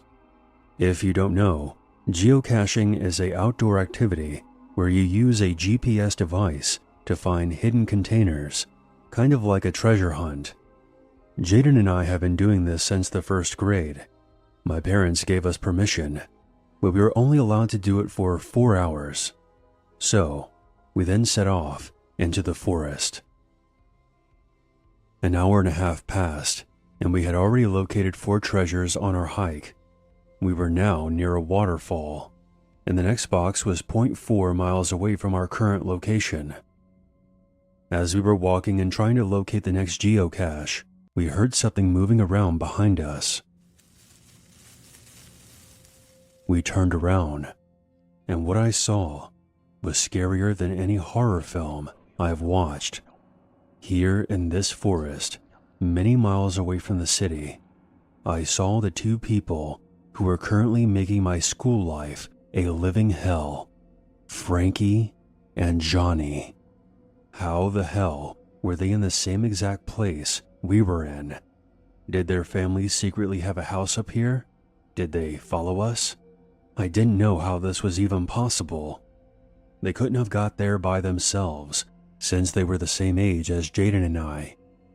Once I saw them, I blurted out, "What the heck are you 2 doing here? How did you guys even find us? You thought by coming out here you were safe from us? I don't fucking think so." We then saw a large knife in Frankie's hand. I didn't have time to think about how crazy this situation was. Jaden and I were now in danger. Suddenly, Johnny sprinted toward me. Before I could even run, he shoved me to the ground and held me down. Johnny was much bigger than me, and it was impossible for me to escape. He grabbed the back of my neck and forced me to the edge of the waterfall. There were no safety bars to prevent me from falling over. Was Johnny actually planning on killing me? I was now terrified for my life. I heard Jaden yelling for help, and I remember seeing him being held down by Frankie, who still had the knife. Both of our lives were now in danger. As Johnny and I neared the edge, I tried my best to break free, but it was no use. I clearly remember him saying, "This is what you fucking get. You bastards killed my uncle." His tone was downright demented. I pleaded with him not to kill me, pointing out that my family was born in America, but he didn't listen. I started to shout, hoping somebody would hear me. Then from behind the 4 of us, we heard a gunshot. Johnny immediately let go of me. There was a man dressed in hunting gear, with a rifle in his hand. Now, before you make any assumptions, let me clear him of any wrongdoing. We were in a non-hunting section of the park, but we were also in an area that bordered a private property that did allow hunting. There is a barrier of fencing that separates the 2 properties, but there are several ways to get past it. This man must have been hunting nearby, heard us struggling, and came running. The gunshot we heard was him firing his rifle into the air. "You 2, let them go and get the hell out of here."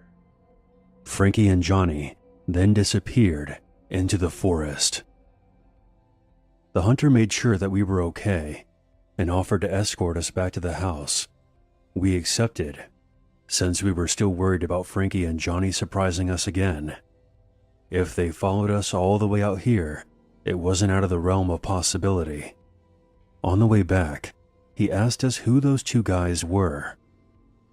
I told him the truth and said that they were school bullies and that they somehow managed to follow us all the way from New York City to this upstate forest. The man was floored by this, telling us that the kind of people who would go to those lengths are dangerous, and there was a very real possibility they would have killed the 2 of us. We made it back to my parents' property about 10 to 15 minutes later. We had a lot of explaining to do to my parents when they saw us being followed by a man with a rifle. We told them that this man saved us from 2 bullies who would constantly harass me at school They didn't believe the story at first because, frankly, it sounded insane, but they spoke to the hunter who backed us up. After hearing the full story, they were in shock. After some discussion, we all agreed to go to the local police station, even if it meant the hunter would get into trouble. Under the circumstances, hopefully the authorities would understand. We met the hunter at the police station a couple hours later. We gave our statements as my parents waited in the lobby. They thanked us for coming forward and said that they would try to get in contact with our school back in the city. Hearing them say this put me in a much better mood. The hunter was let off with a warning for discharging his rifle in a restricted area. The remaining time at the country house was pretty chill. I was a bit worried that we would run into Frankie and Johnny at school the next day. But that Monday, I was called into the principal's office before classes started and was told that Frankie and Johnny had both been expelled, and criminal charges were being considered. Although since they were teenagers, the worst that would happen is a stint in juvenile hall. But I was happy to hear that both of these assholes would no longer bother me at school anymore. The rest of my school years went by pretty smoothly. Every once in a while I would still get called names, but it never came to physical bullying again. And I learned not to take it too personally. I never saw or heard from Johnny again, but I did run into Frank one last time in 2019. I was walking on a sidewalk around Times Square, and he happened to be walking in the opposite direction. I don't think he even noticed me. I wish I would have stopped and asked him how he and Johnny managed to follow us all the way to our country house upstate, because I have not got to the bottom of how exactly they were there that day. My follow-up question would have been why he and Johnny were such psychotic racist assholes to me. I eventually moved past this incident, but the memory of what happened almost a decade ago sometimes plays back in my mind and serves as a reminder that there will always be screwed up people in this world. This happened right after my divorce. It was a very rough time in my life. I was exhausted, stressed out, and needed to get away from everything. I rented out a small cabin deep in the forests of Vermont so I could work on my first novel, in solitude. I had never been to Vermont before this. I'm from the West Coast. I chose it randomly because at the time, I was so paranoid that my ex-husband would follow me. Things did not end amicably between us, so I reasoned that Vermont would be the last place he'd ever go looking for me. The cabin was beautiful, surrounded by thick forests with no neighbors for miles. At first, it felt like exactly what I needed. But after a couple of days, I started hearing strange noises at night, scratching sounds on the roof, footsteps on the front porch, and I thought I even heard voices whispering outside at one point. Given what I was going through at the time, this set me on edge. It wasn't just at night either. When I would go outside during the day, I got this overwhelming feeling that someone was watching me. I told myself it was just my paranoia from the divorce, and I wasn't exactly used to being alone in the woods. This went on for a few more days. I never encountered anyone though, so I just figured that perhaps my mind was playing tricks on me. One night, I woke up to a loud banging on my bedroom window. There was no way to rationalize it this time. There was someone outside the cabin. I sat up, heart racing, and looked to the window, which had the curtain drawn. Another loud pounding came, causing me to jump. Who's there? Do you have any idea what time it is? No one answered. After maybe 5 minutes of hearing nothing, I peeked out the window. The woods were dark and still. there was no one in sight. The thought had occurred to me that I experienced some kind of night terror, but just to be sure, I grabbed a flashlight and made my way out to the front door. Once I saw that there was no one on the front porch, I opened it carefully, then shined the light into the yard. That's when I saw them. There were maybe 10 men total, standing silently in the front yard and among the trees. All of them were wearing black hoods that covered their faces. In fact, that was the only thing any of them were wearing. They just stood there, like nude statues staring at the cabin. I'm not sure if I screamed or yelled at them, but it wasn't long after they all began to pleasure themselves. I was disgusted beyond words, but then I suddenly became more terrified than I had ever been in my whole life. Those freaks outside could easily force their way into the cabin. I was alone and defenseless. I slammed the door and locked it, then immediately retreated to the bedroom.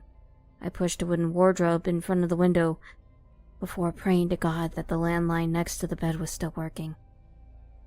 Thankfully, it was, but I was shaking so badly I could barely dial 911. By the time the officers arrived 15 minutes later, the men were gone.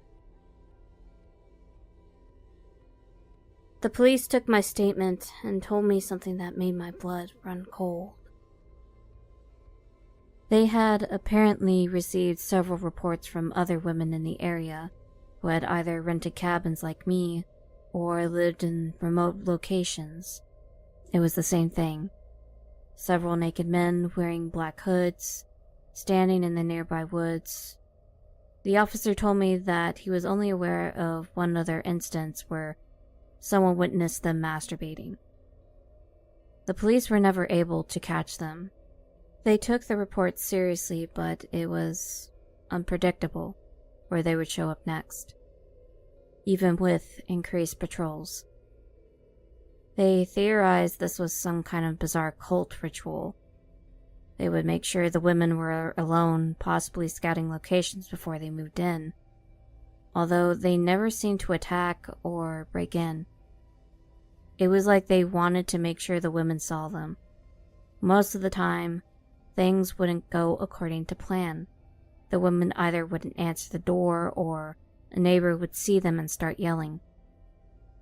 Either way, the men would disappear back into the forest before the police could arrive. I left the cabin the next morning and never went back, and spent my remaining time in Vermont in a hotel room in Burlington. After this incident, I've done extensive research into this topic over the years. Vermont is a very small rural state, and it does have a history of cult activity. There's also a local urban legend dubbed the Men in Suits. During the 90s, there were numerous reports emerging from isolated areas describing well-dressed men appearing in locations where they clearly did not belong. I guess you could title my experience the Men in Birthday Suits. As I mentioned at the beginning, I do plan on getting the full story published someday, but in the meantime, I'd love to hear. I broke down near Poplick Creek just before sundown, which is about the worst place in Kentucky to have a car decide to take a shit on you. Tasha and I were taking these back roads outside Louisville when the temperature gauge climbed up. The engine started knocking and steam pushed out from underneath the hood. I eased onto the shoulder and killed it. I could smell all kinds of burning fluids. Tasha leaned forward, looked at the empty road and said, "Well, that sucks." I popped the hood. Heat came off of it in a wave, damn near boiled the water in my eyes. Coolant had sprayed across the engine bay and something lower down was dripping steadily onto the dirt. Oil, maybe. Either way, not something I'm going to be able to fix quickly. You want to mess with it? She asked me. I can try, and if not, I guess we're just going to have to call a tow. She got back in the passenger seat and left the door open and propped her feet up on the frame. A minute later, I smelled weed. Really? I said. We're stuck out here, I might as well be high. I didn't argue with her. I went to the truck, grabbed some tools that I had handy, and started working. At first, it was just frustrating. I checked hoses, tightened on some clamps, wiped fluid up constantly, tried to narrow it down to one problem instead of 5 of them. The woods behind us were close to the road, thick and quiet. Branches snapped now and then, leaves shifted, but nothing I looked at twice. Because when I looked up each time, I of course saw nothing. Tasha held the joint out once and I took a quick hit before going back under the hood. Didn't really help with my focus, but it did take the edge off, and suddenly I was a lot more patient. The light continued to fade, everything turning dark underneath the hood now. The tree line turned into a solid wall of shadows. I kept at it longer than I should have, mostly I think out of pride. Eventually I stepped back, wiped my hands on a rag and said, "All right, I guess we need a tow." "Fine," she said. "I'll call when I get back." "Back from where?" I asked her. "I have to pee." "Stay close, all right?" She gave me this look and walked off the road onto a narrow path that cut toward the creek. I watched her until the brush swallowed her up and then started packing my tools back up. Socket wrench, pliers, flashlight, everything was back in order. I was closing the toolbox when she came back faster than she left. Not running, but close to it, and her face looked awfully weird. "What?" I asked her. She kept glancing over her shoulder. "I think I heard somebody." "Where?" "In the woods, a woman, I think, calling for help." "Okay, you're definitely high." "So are you, and I'm not messing with you." Before I could say anything else, now I heard it. Faint, but clear enough to pick out the words. "Help me." It came right from the direction that she'd just been in. We both stood there listening. It came again.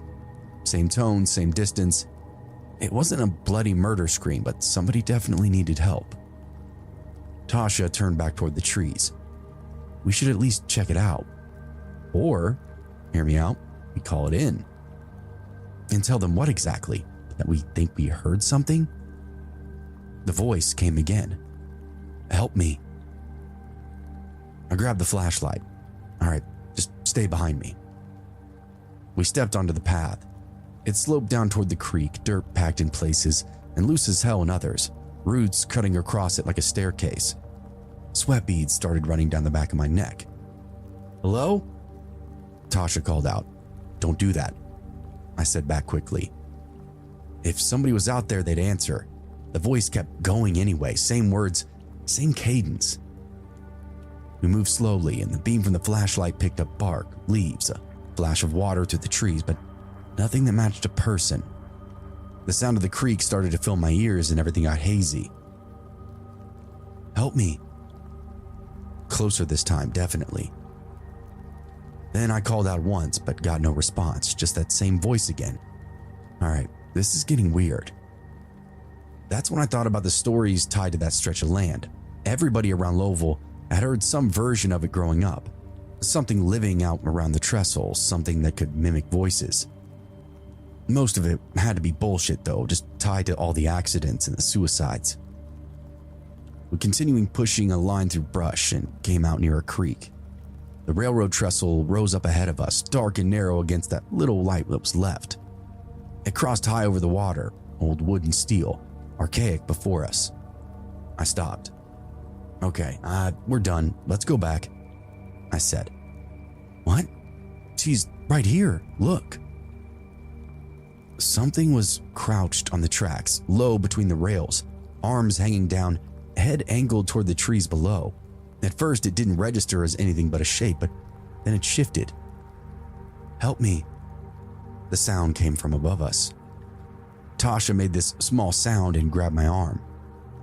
The figure straightened up. It was tall, thin, shoulders narrow, arms long enough to hang past its knees, its head lifted up to look at us. 2 horns curved up from it, not branching like antlers, but smooth, spiraled, rising back over the skull, that of a goat. It leaned forward. "Help me." Same voice, same tone. Holy fuck. I pulled Tasha back without thinking about it. We turned and pushed through the brush as quick as my feet would carry me. Branches caught our clothes and snagged every 10 feet or so. She stumbled once and I yanked her back upright. And the voice kept coming behind us. "Help me." We hit the road and got back into the car. I locked the doors before I'd even shut mine all the way, and Tasha slid down in her seat, now shaking. It took me a minute, but I called a tow. I had to get the location right. The woman on the line told me it would be about an hour and stay with our vehicle. We stayed. Pretty soon, the woods went fully dark, blackout. The only light was from my phone and the weak beam of the flashlight when I pointed it out the windows. I could use the headlights, but only when I had to. The voice kept going. Sometimes it sounded like it was back near the creek, sometimes closer to the road. "Help me," over and over, like a recording. Tasha at one point covered her ears and just curled up against the door. I continued watching the tree line, expecting to see something step out at any moment. We didn't have a knife, a gun, nothing but that tool bag. At one point I swore I saw something moving along the passenger side of the car. Not a hit or a direct hit, just contact, like a hand dragging across it. Tasha flinched and ducked lower. "Don't look," she said, and I didn't. We sat like that, listening, waiting. Every minute felt like forever. The tow truck finally shows up, yellow lights cutting through the trees. Driver gets out, took one long look at us, then glanced back toward the woods. "You two been down by the tracks?" he asked us. I didn't answer him. He just nodded. "Get in the truck, I'll hook you up." We climbed into the cabin. As soon as he stepped out, that voice carried up from the creek again. "Help me." He stopped just for a second, then shut his door and locked it. "Nope," is all he said under his breath. He didn't waste any time after that. Hooked the car and pulled us out of there without another word. The voice didn't follow us once we were on the road, but none of us said anything until that trestle was well behind us. "That creek is the waterway to hell," the driver said. "It's creeped me out my whole damn life." We told him what happened to us. "Well, good thing I showed up, because now you both know about the Goat Man."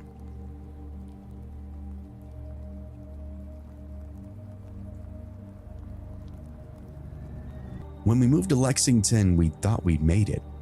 I was 11 and the house alone felt like our ticket into the big leagues.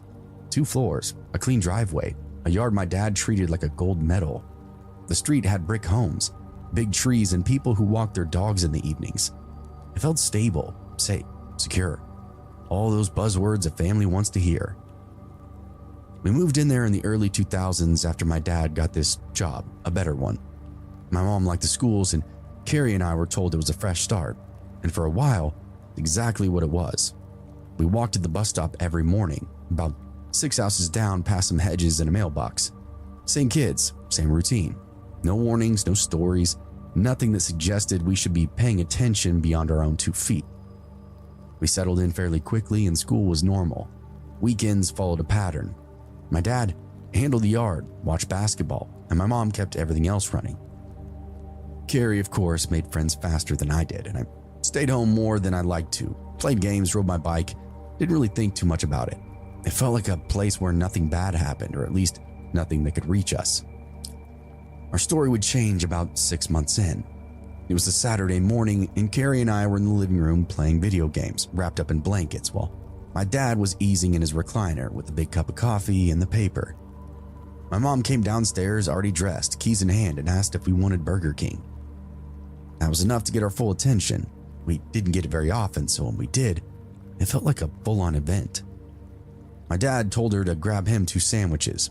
She told him he didn't need to. He said he did. Same exchange every time. She laughed, told us to pause the game, and walked out the front door. Back then, the breakfast from Burger King was legendary. Not only did it have the usual breakfast sandwiches, but they had croissants, biscuits and gravy, even those cinnamon rolls. Nummy. For about 30 seconds, nothing changed.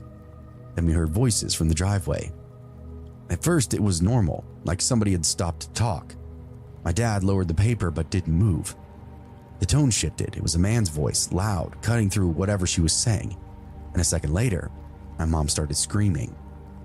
My dad was out of the chair immediately. He told us to stay inside as he moved toward the door, but we followed him anyway.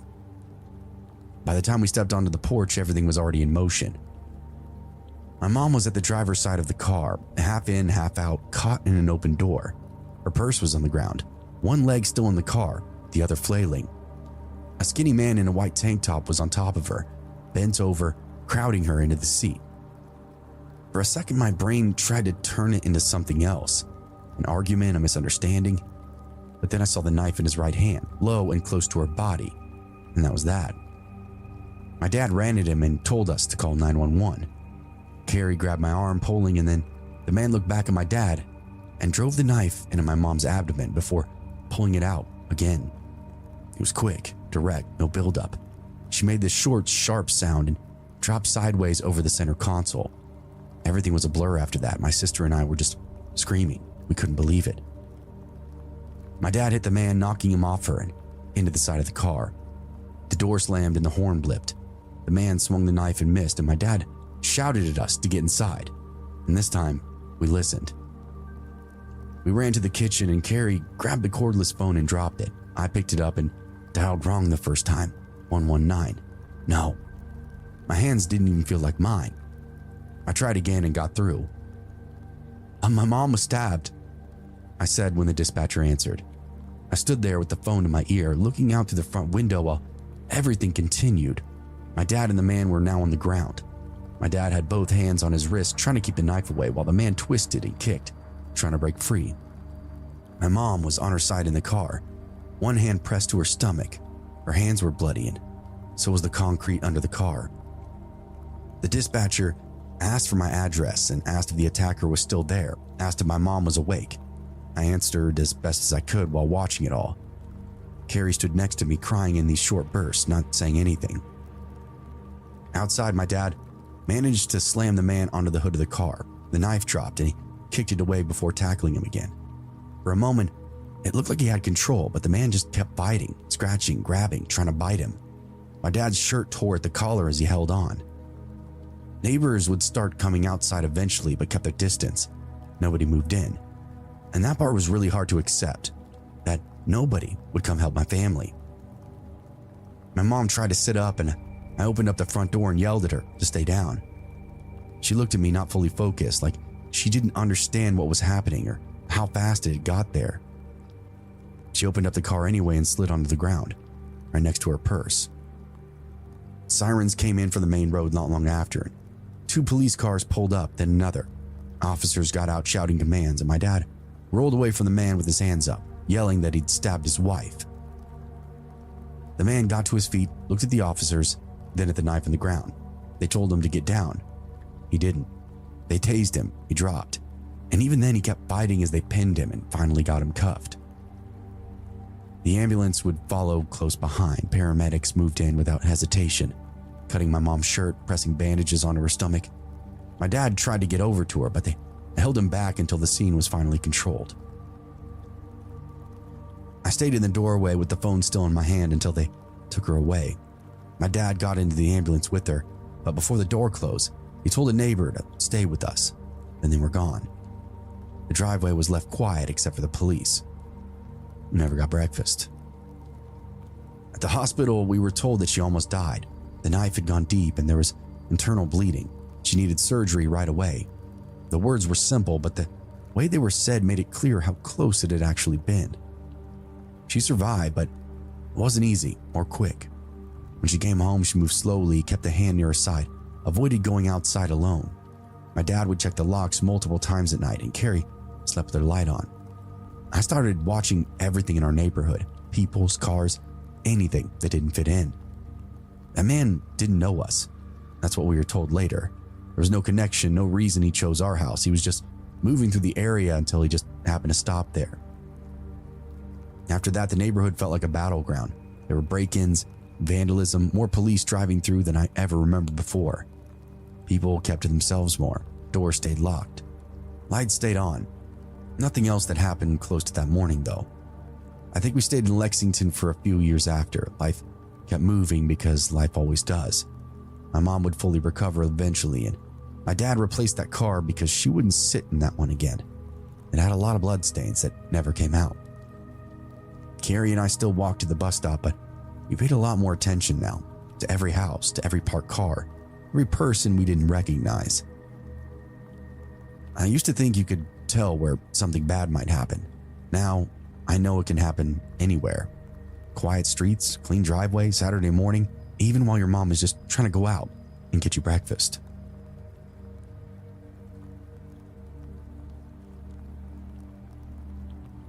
Driving through the backwoods of eastern Kentucky in the dead of night is without a doubt the most terrifying thing I've ever done. Anybody who's ever been in the area knows exactly what I'm talking about too. All the lights from the moon and the stars are blocked by thick vegetation and the hills, so it's pitch black out there. There's history in those hills too, a lot of history, and that energy fills the place with this crazy bad vibe. It's like the very land is pissed at you, like it wants you dead. A lot of the roads aren't well traveled either. You'll be hard pressed to see a single car driving down them at night. The cell service out there, at least for me, is spotty at best, non-existent at worst, and you pray to whatever you believe in that your car doesn't break down, knowing full well the folks who live smattered across the hills are isolated, very private people. Knowing that, they might not be very happy to see you wandering around their property in the dead of night. None too happy at all. It's what my mom calls bad country, one word. She always told me to avoid the area if I could, saying that I'd likely be murdered or worse out there. I've heard plenty of stories too. Stories about people getting out of their car to help a stranded motorist, only to be ambushed, robbed, kidnapped, or murdered. Stories about strange lights and ghost killers and vanishing hitchhikers and crazy inbred hillbilly families. There are said to be hundreds of unreported deaths out there, people just vanishing off the face of the earth, never to be seen again. I've always avoided driving through those hills, but one night, I found myself on Kentucky Road 52, southbound instead of on I-75 south. Straight into those hills, straight into the darkness. I think around midnight I get a message from my mom, telling me my dad had been taken to the hospital. His condition was serious. I immediately jump out of bed and into my car, despite my mom telling me to wait until morning to drive down. I lived up in Richmond at the time while my parents were down in Hazard. It's a little under a 2-hour drive via I-75, and it's a little over 2 hours via Kentucky Road 52. That night though, of course, I-75 was closed due to an overnight bridge reconstruction progress, so I had to take 52 southbound, and it goes through some pretty gnarly bad country. I figured nothing would happen, that it'd be a smooth yet anxiety-ridden 2-hour-ish trip, but there was this dread that I couldn't shake boiling up in my gut, urging me to wait till morning, but I didn't. I couldn't. It's my dad. I gotta see my dad. I got to Richmond to Irvine just fine, driving through winding roads and hilly terrain with ease, going way faster than the speed limit. It was from Irvine to Jackson that things took a turn for the worst. First off, it was dark, like really fucking dark, even with my brights on, and they still only barely lit up the surrounding area. The constantly curving roads didn't help much either. I found myself slowing down and having to navigate through the dark, around the switchbacks and turns, inclines and depressions, hoping to God I didn't run off the road or hit an oncoming vehicle. And the dread was at the forefront of everything now. Sure, it could have been exacerbated by the worry for my dad, but there's just something about these hills, something evil, and I was really fucking afraid. The radio continued to dip in and out, so I put a CD in, Dio, and tried to drown out the fear with music, but after the first song, I turned off the stereo completely and drove in silence. All my senses were on high alert. It felt evil around me. It felt like I was being watched. Every so often, I would see a lash flight in the woods, like a campfire but brighter. And I swear at one point between Crystal and Beattyville, There was this pale and hairless humanoid running after my car next to the road. I swear, I saw it in the rearview mirror. It disappeared into the darkness in the trees when I braked and spun around in my seat. 30 minutes out of Beattyville, I saw a kid. He's wearing a yellow shirt, blue shorts, and a red jacket, hood up. Colors that reminded me of Superman. He wasn't wearing shoes, and that part bothered me. I flicked my brights down to their normal strength and slowed down to a crawl, wondering what the hell this kid, who looked to be under 10, was doing out in the middle of bumfuck nowhere. I made sure my doors were locked, cracked my window, and asked him if he was okay as I rolled toward him. He didn't respond. I glanced down at my phone. No service. Shit. I asked him if he was okay again, and he looked up at me quickly, making his hood fall down. He was crying. I slowed to a stop and he immediately ran over, sticking dirty fingers into the crack of my window, pounding on the door. He was screaming something about how they were hunting him and that they were going to let the monster eat him and that they were watching us now, waiting just beyond the darkness. At this point, I'm fully fucking freaking out, and I might have been screaming too, who knows. I tried to roll my window up while trying not to hurt the kid at the same time, but he wouldn't release his grip on my window. I thought he was gonna break it, or at least trying to.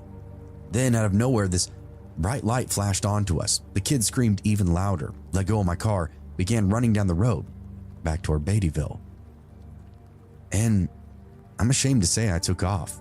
I was afraid I was gonna die and become another statistic out in those hills.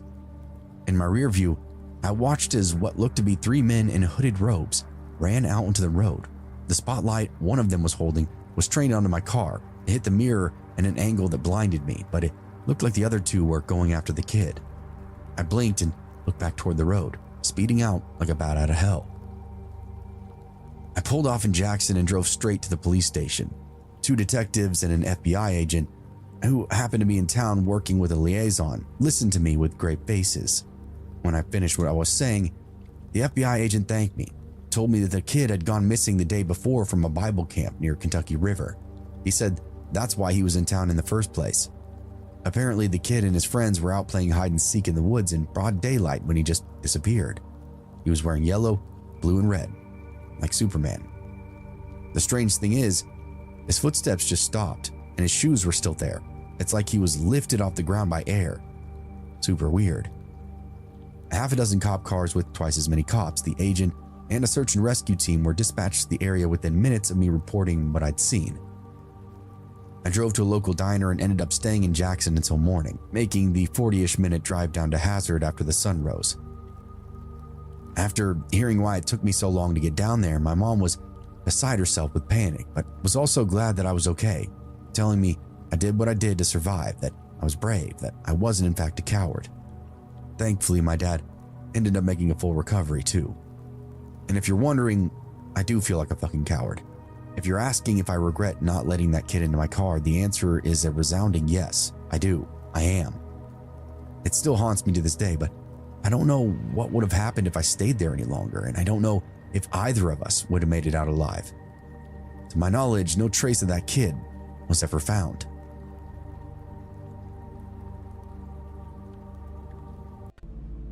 I've been a mall security guard for about 4 years when I first met a dude called Craig.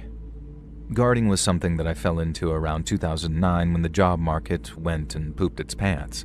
The pay was okay, I didn't mind working nights, and some of the store clerks used to work us into their 20% employee discount, which was awesome. All my coworkers were pretty laid back too, including the boss. They were just regular guys bringing home a paycheck who didn't go looking for any trouble. But then Craig got hired, and right away, we all knew that he was different. Craig was a short, balding dude with glasses who was either at the end of his 30s or the beginning of his 40s.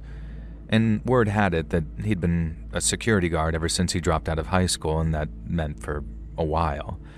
But you'd never have guessed it from just looking at the guy. He was shy, quiet, and didn't strike me as someone who could handle himself if things got physical. But our boss said that he'd gotten amazing reviews from his references and hadn't taken a sick day in almost 6 years straight. Now, I guess you can't train that kind of a reliability into someone, and you gotta snatch it up where you can find it. So Craig got the job, and it wasn't long before I was working shifts with him. Now, including those in the parking lot, the mall had like 20-something security cameras, meaning a lot of our job was spent sitting in front of a giant bank of screens while watching for shoplifters and car thieves. In the daytime, we were the eyes in the sky and definitely much more of a reactive force than a proactive one. Night shifts were a different story altogether, but I'll get to that later. So one day, me and Craig are sitting in front of the screens. We can access each individual camera feed from the monitor on our computers, which we use to clip and store footage should we need to. But for the most part, we don't do that unless we've got a good reason to. So when I noticed how Craig was watching this one store without a break, I got kind of curious. When I noticed that he was watching the store that sold clothes and toys for the under fives, I asked if he'd spotted something suspicious. Now, it's kind of sad, but that store was one of the biggest shoplifting spots in the whole mall. I guess the junkies figured out that formula and baby clothes sold fast over at the Hundreds block, so it became a real problem after a while. But then when I asked him, Craig switched over to the camera feed of another store and sort of said something like, "Oh, never mind. It was nothing." Now, I didn't pay it much mind at the time. I did the same thing myself from time to time, but then that same shift, about an hour before clock-out time, I caught him doing it again, and that time he just straight up denied it. Now, I said something like, "Watching the baby store again, huh?" And then he just sort of flicked over to another store again saying, "What? No." Now, I somehow got into my head that he had some crush on the girl who worked there, and in all fairness, she was cute, so it did track. I also thought that I had a little theory confirmed when I teased him with the prospect, and he turned as red as a stop sign. Now, I said, "You are into her, aren't you? You gonna ask her out? Come on, do it, dude. Don't be a wuss." He didn't get mad or anything. He just told me to stop while trying to keep a grin off his face. I left him alone, but not enough being like, turns out you're human after all. You're alright, kid." I clocked out maybe an hour or two later, and Craig grinned as I said, "Hey, don't let anyone else catch you crushing on the baby store girl again. They'll think you're stalking her." Over the next month or so, I was on a sort of string of night shifts watching the mall overnight, and 2 of those shifts were spent with Craig. I didn't see him as creepy robot anymore, just a quiet guy who focused on what was in front of him. But I did give him hell about not asking the baby store girl out yet. I told him to live a little, because the worst she could say is no.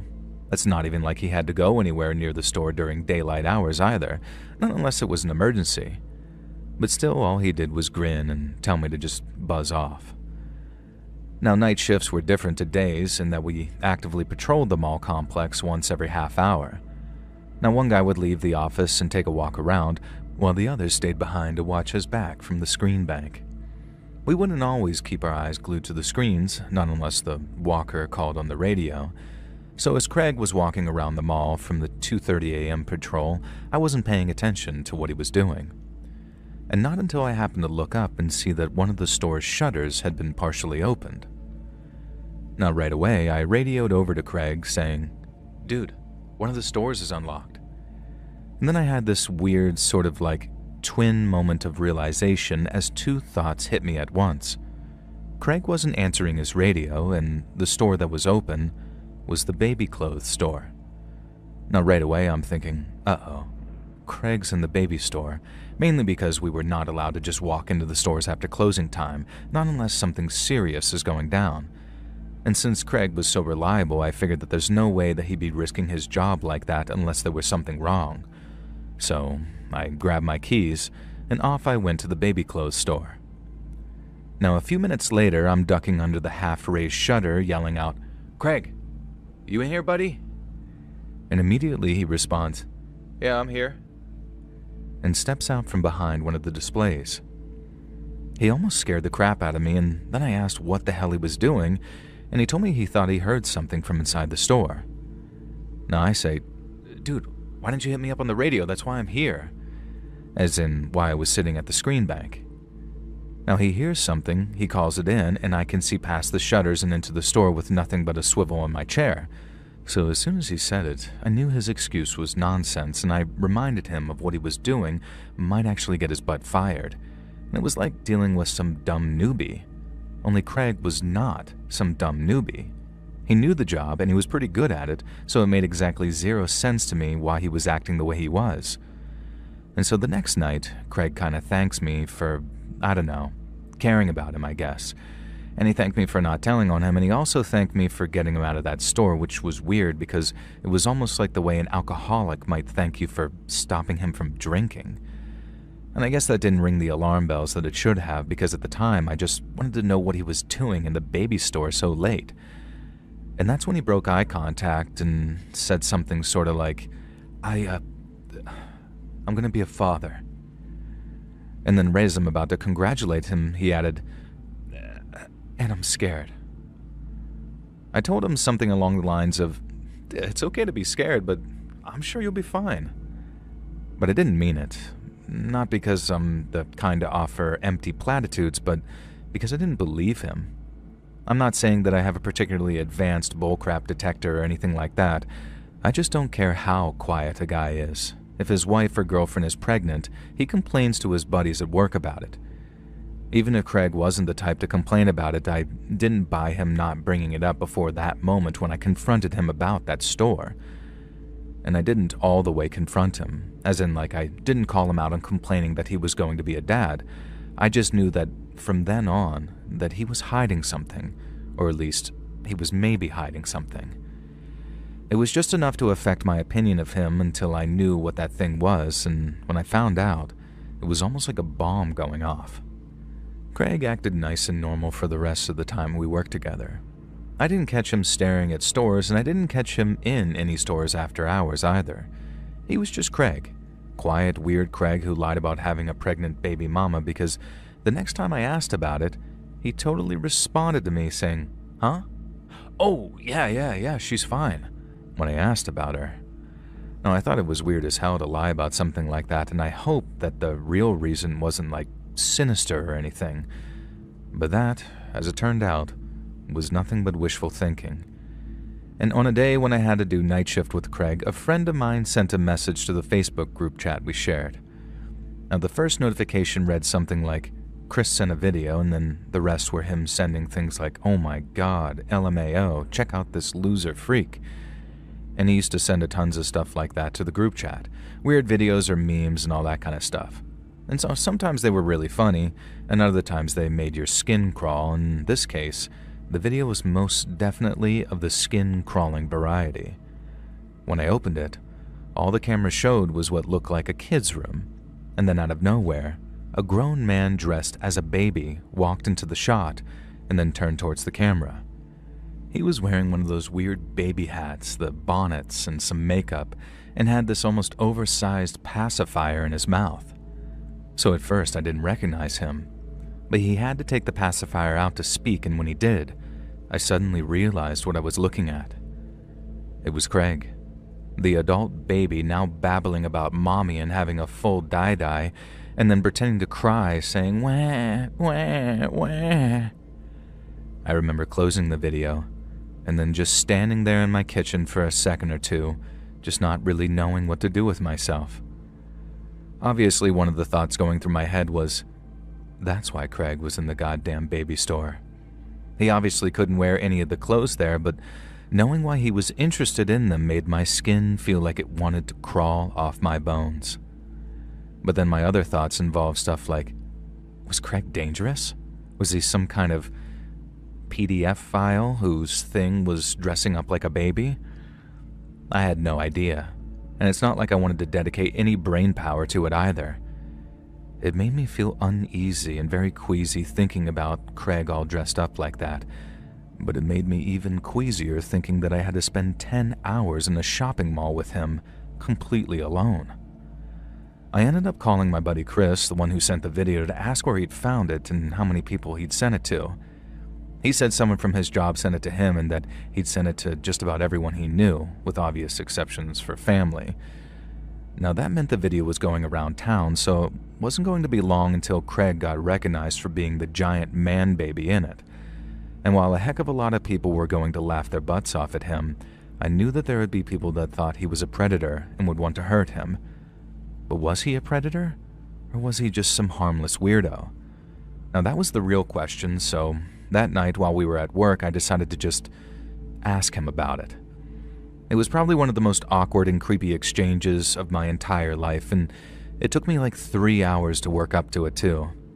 I wasn't scared of Craig, at least I wasn't physically intimidated by him, but if I confronted him on what was no doubt a deep, dark secret, what was to stop him from freaking out and pulling a knife on me or something? Even if he didn't and just straight up denied all knowledge, spending the rest of my shift with him was going to be awkward as hell, so it was definitely a period where I thought to myself, just mind your own business and let whatever happens happen. But I couldn't, and in the end, I asked him. The second I said, "Hey Craig, I saw this video today," he turned even redder than I had asked him if he had a crush. Now, I cut myself off after the day and just watched his reaction to sort of gauge it, and I swear to God, Craig started sweating right there in front of me. I told him I figured that he knew which video I was talking about, but he didn't move and he didn't say anything.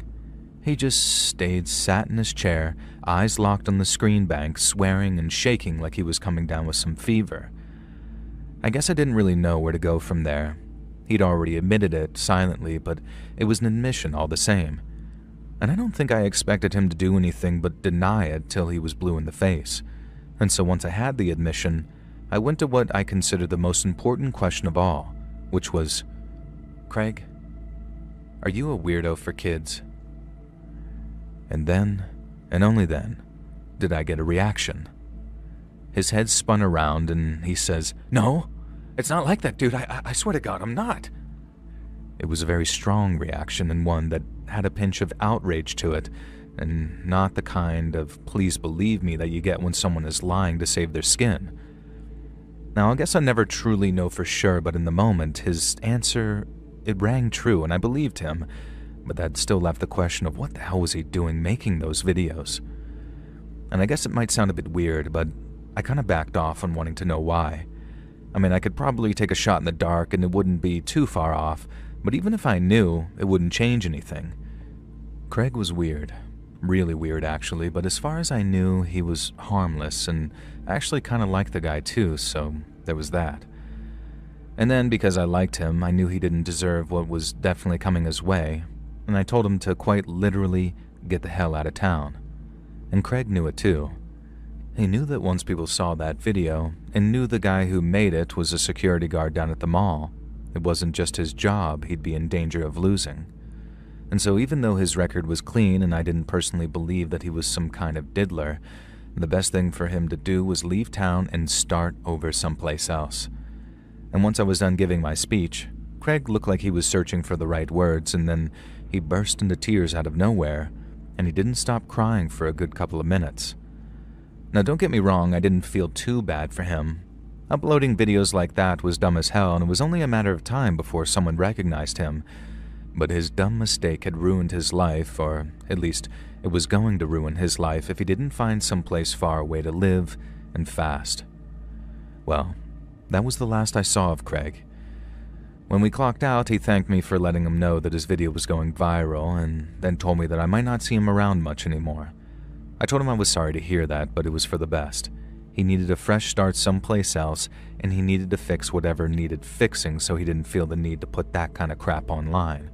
Because it was either going to get him hurt, or, this was half the reason I felt very little sympathy for him, I felt like whatever his thing was specifically, it had the potential to turn into something dangerous. Like maybe he was telling the truth when I asked him if he wasn't some kid like her or not, but people change, right? For better and for worse.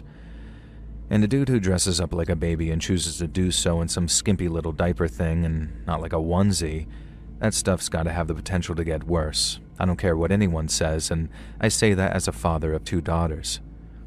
Craig was gone by the time everyone realized what he was posting. All our coworkers either got sent the video directly or they got told about it at work. And so Craig's reputation was just about obliterated come the end of the week. Our boss said it was good that he got the hell out of town because he'd have fired his butt if he tried to stick around. There was a lot of hate towards Craig like that, and I get it.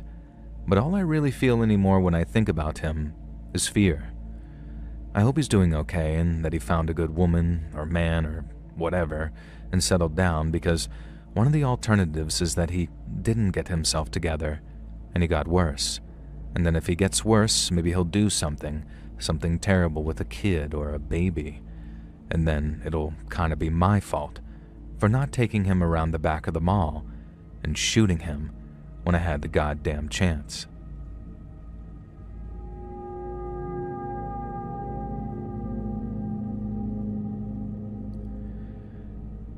I've worked in medical science for nearly 20 years now, mostly as a lab technician, but also as a coordinator and principal investigator.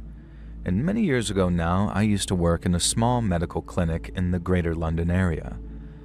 We mostly ran blood and urine tests, and while we had an x-ray room and a few other things too, it was 95% blood and urine week in and week out.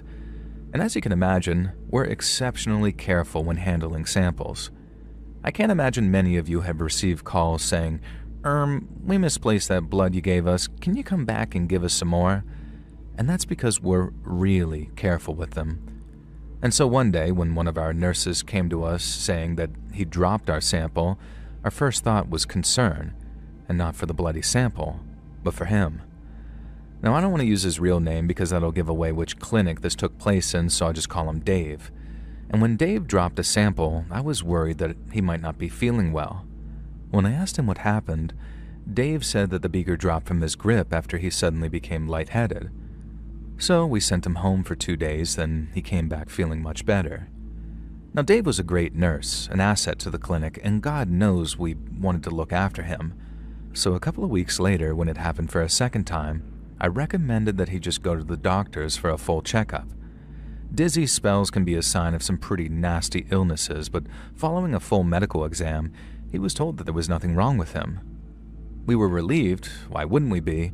Not to mention, Dave did admit to skipping breakfast on the day of the second spill. So once again, it passed without too much suspicion, and Dave continued to work at the clinic. But then came the day that I walked in on him doing something that I told myself was impossible, and it felt like I was hit by a train. We trusted Dave to be alone with the samples, so it wasn't in the least bit unusual for him to be left alone and uninterrupted for sometimes long periods of time. So when I walked into the containment lab, I caught him by surprise, just as he was lowering a sample beaker of urine from his mouth. I froze. He froze. Then he dropped the beaker to the floor and mumbled something like, I dropped it. But it was too late. I'd seen everything, and there was no unseeing it either. Dave begged me not to tell anyone. He swore that he'd never do it again, and even offered me money to keep quiet. But what else could I do? To say his behavior constituted gross misconduct would be putting it mildly, and we simply couldn't have anyone with such inclinations around the clinic. End of story. As you can imagine, it was quite a big deal, but all the General Medical Council was interested in was keeping it out of the papers. So when Dave just sort of disappeared, it suited everyone just fine. It was the end of our problem, but not the end of his problem, because procedure stated that we pass on what we'd learned to the police. Dave had broken laws pertaining to the mishandling of biological materials, which covers everything from blood to stool samples. It was unlikely that he'd be locked up. A first offense would get him a fine and suspended sentence at most, so we were told, but he'd never be able to work in the health service ever again. His life as he knew it was over. But to be fair, he probably should have thought about that before he decided to take a shot of piss right as I walked in.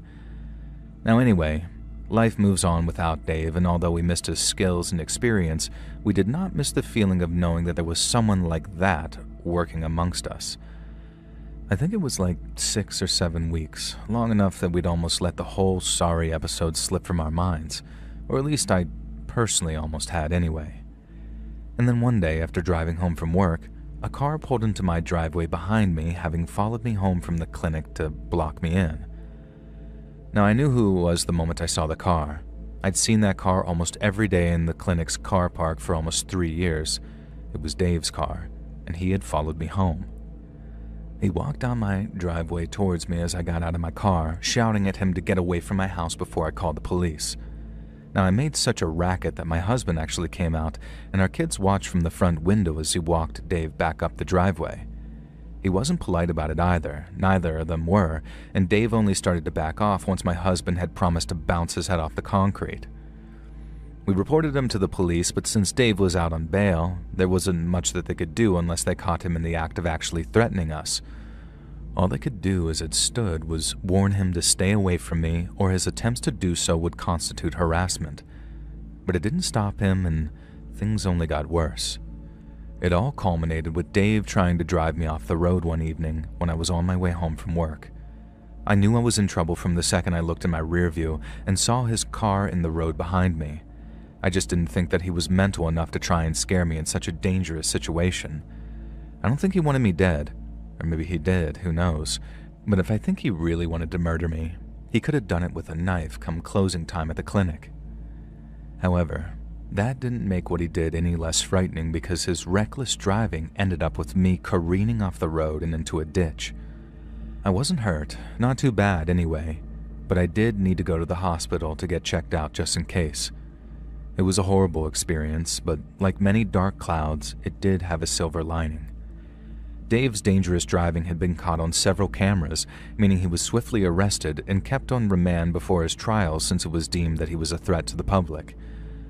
That new dangerous driving charge meant prison was now on the cards, and although he only got 3 months for all the offenses he racked up, it was still 3 months where we could all feel safe again. He didn't bother coming back to do anything, not to my house or to the clinic. He did 3 months of a 6-month sentence, meaning any other offense would have him recalled to prison. Now, I was appalled at what a light sentence he got at first, but now I actually appreciate how smart it was.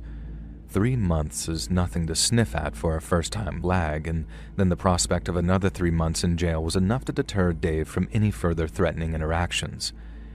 And it's a bloody good thing that he didn't turn up at our house again, because I swear my husband would have done time for murder.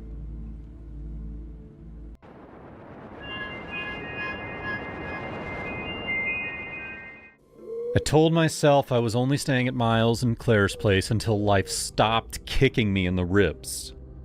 That was the version I gave people, anyway.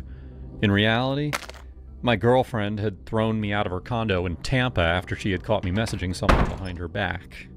I never admitted that part. To Miles, I said that Lacey had gone crazy, and that I had no idea why she suddenly wanted me gone. Miles believed me, because Miles had always believed me. You know, we had been friends since community college, back when we were both broke, dumb, and convinced that loyalty meant never asking too many questions. So, when he and Claire let me crash in the spare room of their townhouse, I acted grateful. I brought chocolates. I cleaned a pan once. Yeah, I kept saying things like, "Seriously, man, I owe you." But deep down, I also felt like Miles owed me a little. You know, he had the stable job, the nice rental, the pretty wife who made dinner and smiled at him like he was the safest person alive. I had a duffel bag, a dead-end job at an auto parts warehouse, and a breakup that everyone was pretending not to judge me for. Claire was nice to me. That was the problem. She asked if I wanted coffee in the morning. She knocked before coming into the guest room. She once laughed at a stupid joke that I made about Miles snoring like a dying lawnmower. It was nothing. I knew it was nothing. But when you're sleeping in another man's house, watching him live the version of life you thought you deserved, nothing starts feeling personal. The picture happened by accident at first. Miles had handed me his phone one afternoon so that I could look up a takeout place he liked. A notification popped up from his cloud photo app, and before I could stop myself, I swiped. I found a private picture of Claire, clearly meant only for him. I should have put the phone down. I should have felt disgusted with myself. But instead, I felt cheated. Not by Claire, not exactly, by the universe. Miles had this woman, this marriage, this warm house where people trusted him. And there I was, sleeping 10 feet away like a charity case. So, I sent the photo to myself I deleted the message from Miles's phone, and I convinced myself that it didn't count as anything real. I wasn't going to post it. I wasn't going to show anyone. I wasn't even going to tell Claire. It was just a picture, a secret souvenir, a private little proof that Miles did not have everything locked away from me. That became my excuse every time that I opened it. But it didn't stop there. The next day, I was back at it. And the day after. It became the only thing that I looked forward to. During the day, I'd play the part, the grateful friend who helped Claire unload groceries from her car, who sat at the kitchen island while she cooked and told her, Miles is lucky as hell. Most guys don't get a wife who still looks at them the way you look at him. She'd smile and say something like, he's a good man. We both got lucky. But looking at her drove me crazy. One afternoon, when Miles was at work, I accidentally walked into the kitchen while she was getting something from a lower cabinet. "You're terrible, Ryan," she said. She was clearly loving the attention. Another night, I told Miles over beers, "Man, if I had a girl like Claire, I'd never let her out of the house. You're doing it right." He just grinned and clapped me on the back like I was still the same dumb, loyal friend from college. I told them both that Lacey had been the one cheating, that she had thrown me out after I confronted her. Claire looked at me with real sympathy one morning over coffee. "I'm so sorry, Ryan. You didn't deserve that." I nodded and let her pour me another cup. One morning, when they were both out, I went through the laundry basket. By the end of the week, I was paranoid and hooked at the same time. I started noticing Claire looking at me a second too long sometimes, or Miles asking if I was sleeping okay. I told myself it was nothing. They trusted me. I was family. Well, one Saturday morning, Miles had left early for a golf thing with the guys from his office. Claire knocked on my door at around 10, probably to see if I wanted the breakfast that she was making. I had my headphones on, the photo open on my laptop. "Ryan, I made pancakes." "Oh my God." She stood there, frozen, eyes wide on the screen. I slammed the laptop closed, but it was too late. "Claire, damn, it's not what it looks like. Don't!" Her voice was shaking, but loud. "Don't you dare lie to me right now. That picture, did Miles give it to you?" I forced a casual tone, even as my pulse hammered in my ears. "Yeah, Miles and I go way back. He showed it to me one night when we were drinking. Said it was just fine, just between us buddies. It was a one-time thing. I was curious, that's all. I was going to delete it right after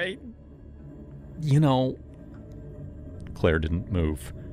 Her face had gone pale and her breathing was shallow. She looked at the closed laptop like it was something dirty. And then she looked at me the same way. "Delete the picture once you're done," she said quietly. Her voice had stopped shaking, but it was cold now. "And don't come near me again." She turned and walked out of the guest room without another word. I heard her go down the stairs, and then I heard the front door open and close a few minutes later. She had left the house. I sat there for a long time. Part of me felt sick. The other part felt relieved. She hadn't screamed for Miles. She hadn't called the cops. Like, she got it.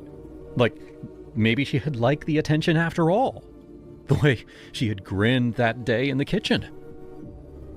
I deleted the file from the laptop and I emptied the trash. But the copy on my phone stayed. I would delete it later, I told myself. I had sent it to myself that first day from Miles's phone and it was still in my messages, just in case. The house felt different after that. Claire came home eventually, but she stayed in their bedroom mostly. When Miles got back from work, she acted normal enough around him, but I could feel her watching me when he wasn't looking. I played the grateful guest harder than ever. I unloaded groceries without being asked. I washed dishes. I told Miles how lucky he was, loud enough for her to hear from the other room. Well, one night, a couple of days later, Claire was at work late. Miles and I ended up on the couch with beers watching old sci-fi reruns, the way we used to back in community college. It almost felt like old times. I had a few. He had more. At some point, I got up to grab another beer and I left my phone on the cushion next to me, screen up. When I got back, Miles had changed. His shoulders were rigid. He laughed at something on the screen, but it came a beat too late. I knew that look from years of knowing him. It was the look of a man who had seen something that he wished he could unsee. He didn't say a word about it. Not then. He just sat there pretending that everything was fine until the episode ended and he said that he was tired and went to bed. That made it worse. The next day, he was careful around me. Too careful. He asked questions while we ate breakfast, trying to sound casual. So, what really happened with Lacey? You said she went crazy, but you never really told me why she threw you out. You and Claire talk much when I'm not around? She seems stressed lately. I lied the way I always lied when it mattered. Smooth. Just enough detail to sound real. She was cheating on me. I called her on it, and she turned it around and said I was the problem. And Claire's been fine. We haven't really talked much. She's got a lot on her plate. He nodded, but his eyes didn't believe me. Or maybe they did, and he just didn't want to deal with it yet. Well then, the next evening, I was in the shower getting ready for my shift at the warehouse. I thought maybe the weirdness had passed. I was wrong. The bathroom door exploded open, slamming into the wall hard enough to leave a dent. I yanked the curtain aside, water stinging my eyes, and Miles was standing there holding my phone. His face was flushed dark red, his jaw tight like he was grinding his teeth to dust. "What the hell is wrong with you?" he roared. "Jesus, Miles, get out! What are you doing with my phone?" He didn't back up. He stepped into the room. "Why do you have a picture of my wife on your phone?" It wasn't a question looking for answers. It was an accusation looking for a fight. Wait, let me explain. He shoved me in the chest. My bare feet slid on the wet floor and I caught myself on the edge of the sink. The humiliation of almost falling in front of him made me angry. I shoved him back. He swung wild, his knuckles catching the side of my face with a bright flash of pain.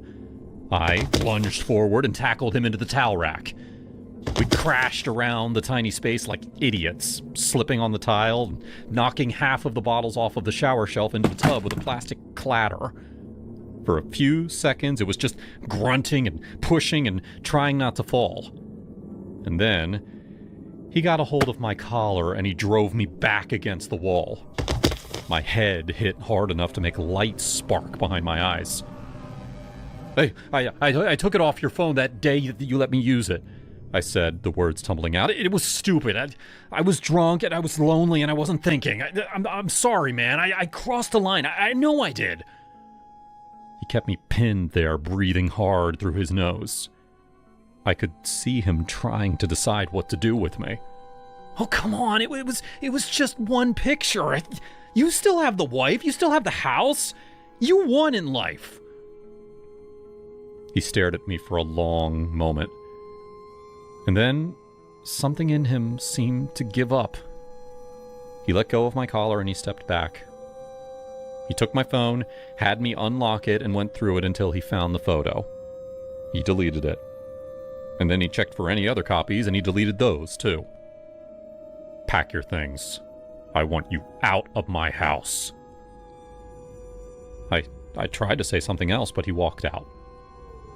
When Claire got home a little later, I was in the living room with my duffel bag by the door, my cheek puffing up where he had hit me.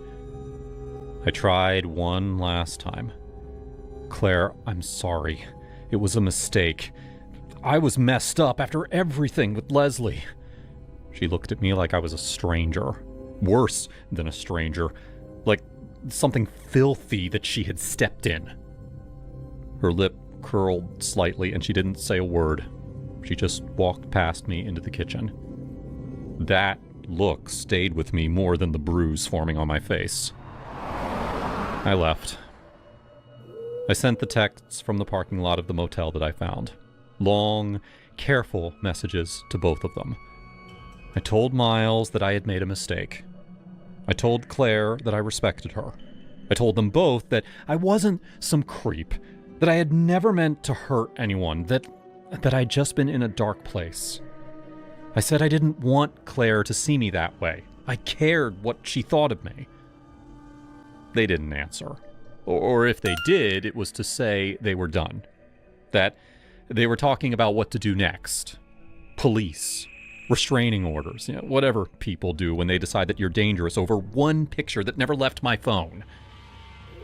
By midnight, the shame had burned away, and it left something harder behind. Miles had put his hands on me in his own bathroom. Claire had looked at me like I was less than human. They were acting like I had done something unforgivable when all I had done was take one picture. They had the life, the jobs, the marriage, the safety. And now they were taking even the small piece of it that I had let myself have. Well, the next evening I went back. I didn't know what I expected. Yeah, maybe for Claire to have talked him down. Maybe for an apology from them. Miles opened the door with the chain still on. Claire stood behind him with her arms crossed tight. I wanted to say I'm sorry. I'm ashamed. I'll get help. I'll do whatever you want. I don't want to lose you guys. Miles looked at me like he was already done. Our friendship is over, Ryan. Don't come back. I felt the words hit, and something in me pushed back before I could even stop it. Fine. But don't act like this is some one-way thing forever. One day I'll have a wife too. And when I do, you can have her pictures. Maybe we'll swap the women on birthdays. Call it even. Claire's mouth opened like she had been slapped. Miles' face went blank, his eyes flat and empty. He didn't say another word. He just closed the door, the chain rattling as it caught, and then the deadbolt turned with a final click. I stood there on their front step for a minute, and then I turned and walked away. He was overreacting. Claire would text in a day or two once she calmed down. We could figure this out. I told myself that with every step. But the truth was, I was angry. And I was hurt. They had treated a picture like a crime. Like I was some kind of predator. It had only been a picture.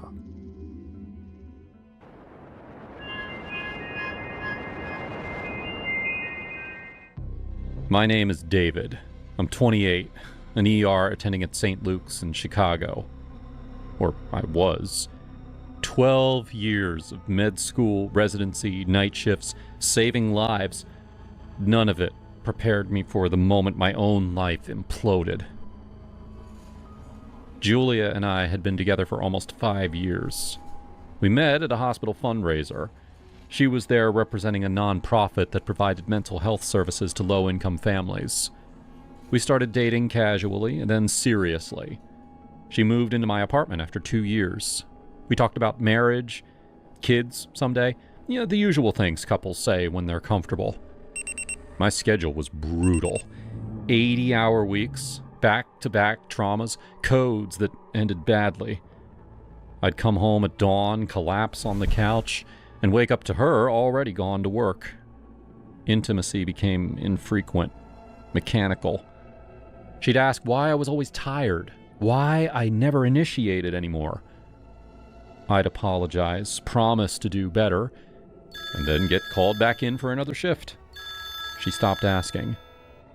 One night we had a big fight. It's always the hospital, I get it. You're saving lives. But mine is slipping away while I wait for you to notice I'm still here. We argued for an hour. She cried. I got defensive. And by the end, she was packing a suitcase. She had a job offer in Seattle. Better pay, better hours, a fresh start. She booked a flight for the following week. The day she left, I worked a double. When I finally got home, the apartment felt too quiet. Her side of the closet was empty. Her shampoo was gone from the shower. I opened my wallet to pay for delivery, and I saw the photo that we had taken in Mexico 2 summers earlier. Her laughing, head thrown back, my arm around her waist. I sat on the floor and lost it. Sobs came hard, the kind that make your ribs ache. I grabbed my phone and called Joe. Joe had been my best friend since undergrad. Same med school, same residency program. Now, both attendings in the ER. He's the guy who drags me out for beers when I've had a bad shift. The one who tells me straight when I'm being an idiot. He picked up the 5th time I called him. David? You okay, man? No. Julia left. She's moving to Seattle. Silence for a second. Then, where are you? Home. I don't know what to do. Come to the party. I'm at this costume thing at a friend's house. It'll get your mind off of it. Or at least get you drunk enough to forget for a few hours. I'm not in the mood for a party, Joe. You will be after a couple of drinks, trust me. Come on, brother, don't sit there alone. I hung up, wiped my face, and looked at myself in the mirror. Eyes red, shirt wrinkled. I changed into jeans and a tee, grabbed my keys, and drove. The party was in a house. People in elaborate costumes, superheroes, zombies. One guy is a giant hot dog. I spotted Joe right away. He was dressed as the Joker. He saw me, waved me over, and handed me a beer. You look like hell, he said, clapping my shoulder. But you're here. That's step 1. We talked for maybe 20 minutes. I told him the details. Her new job, the fight, how empty the apartment felt.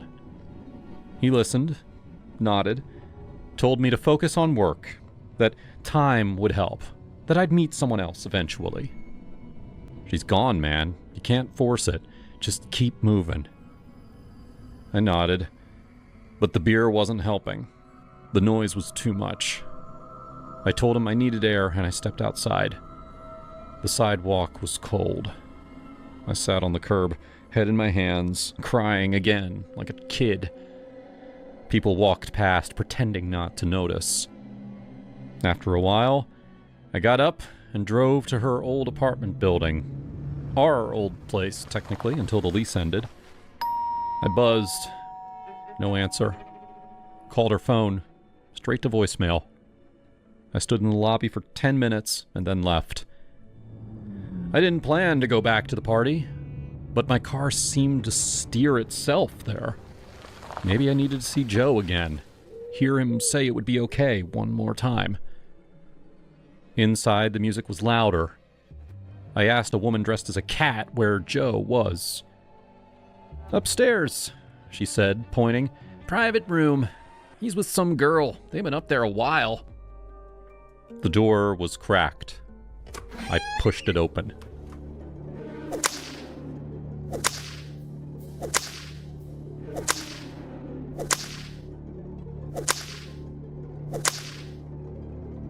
What the hell? Joe froze. Julia twisted her head and saw me. David, she breathed. Joe dropped the crop. Dave, man, this isn't... Don't stop, please. Joe hesitated, looked at me and then back at her.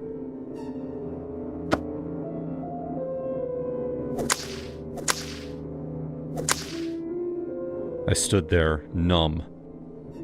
Julia, what are you doing?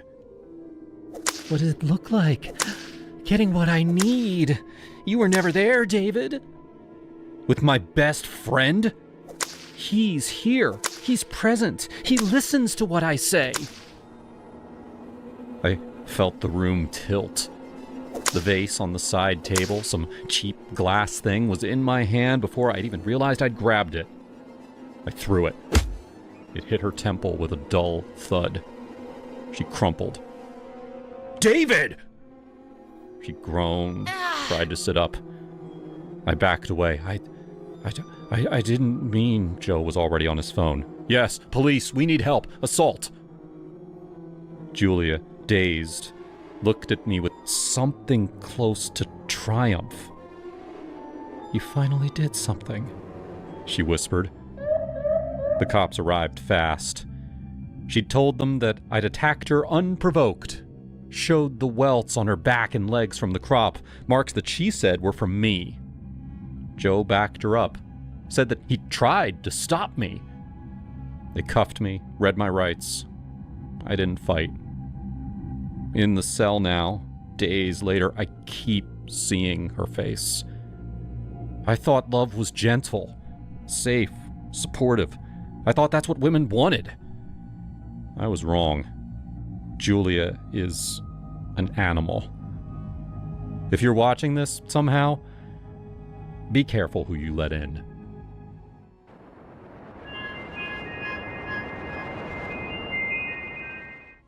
My name is Matt, and this happened 6 years ago, back when I was in Chicago trying to make things better after my divorce.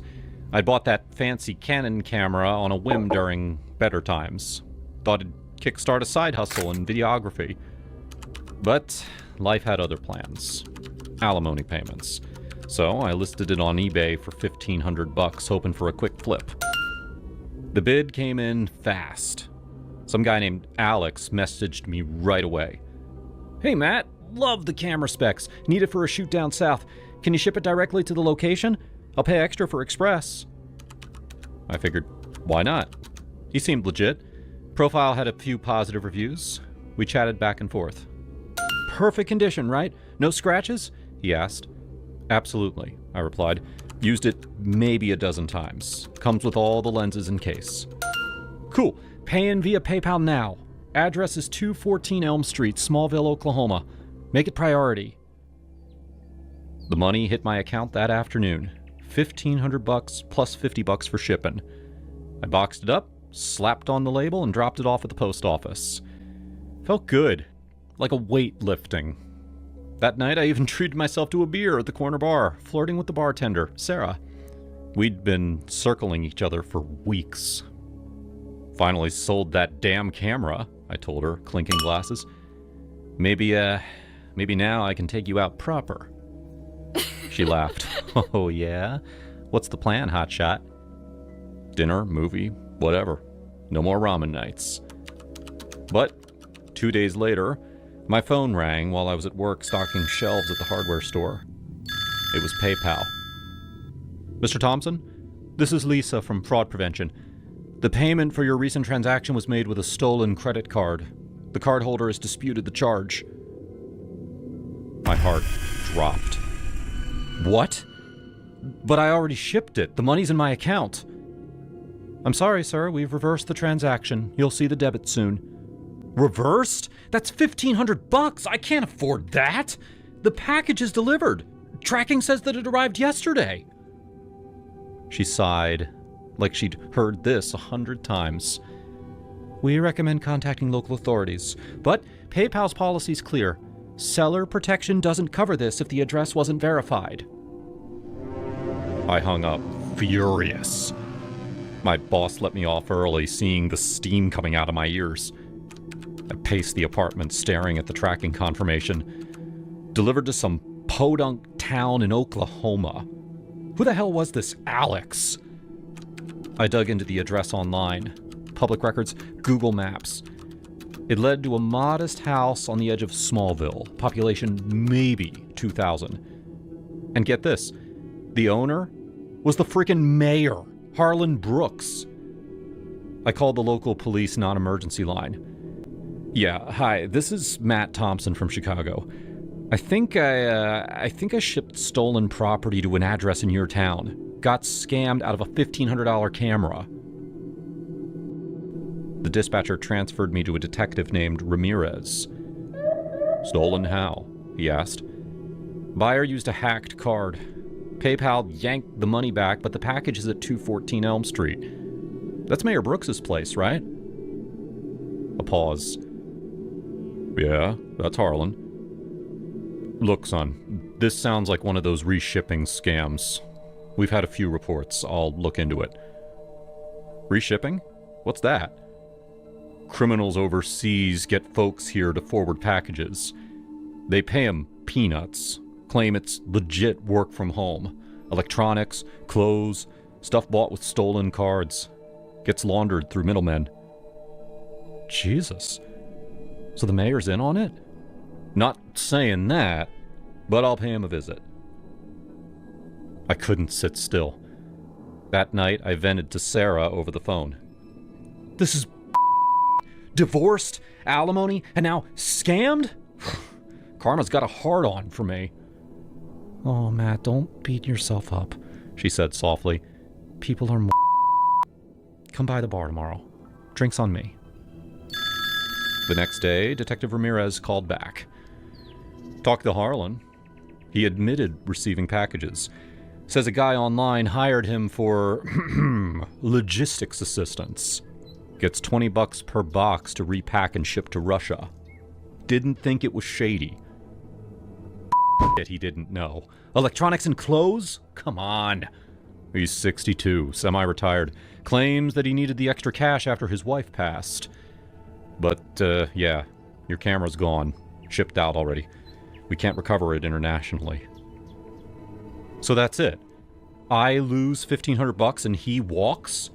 He's cooperating. No priors. Probably a warning, maybe a fine. These scams are global. Hard to prosecute the little fish. I thanked him, but rage boiled over. I looked up Harlan's number. Small town, easy to find. Dialed it that evening. Brooks residence, a weary voice answered. Mayor Brooks, this is Matt Thompson. You got my camera. A long sigh. Oh, hell. The detective mentioned you. Look, son, I'm sorry. I didn't know it was stolen goods. How could you not? Strangers sending you high-end tech to forward to Russia? For $20? I was desperate. Betty died last year. Medical bills piled up. This ad popped up online. Easy money, no heavy lifting. They said that it was overstock from warehouses. I got maybe a dozen packages, laptops, dresses, shoes. Shipped them up to some P.O. box in Moscow. Dresses?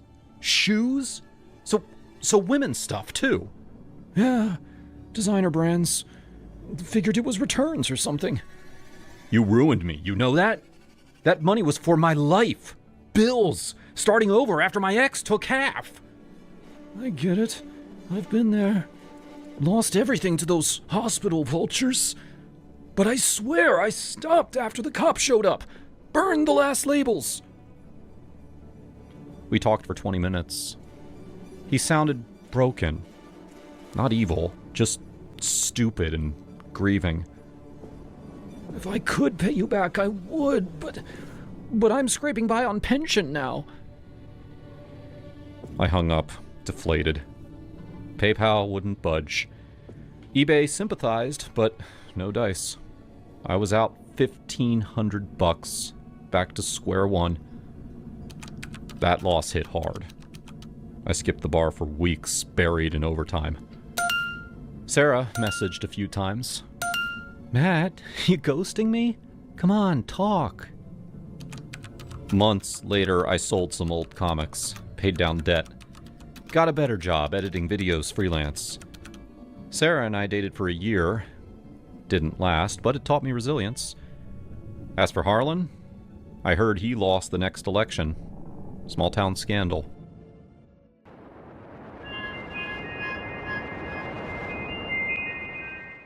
My name's Olivia, and back then I was just a single mom.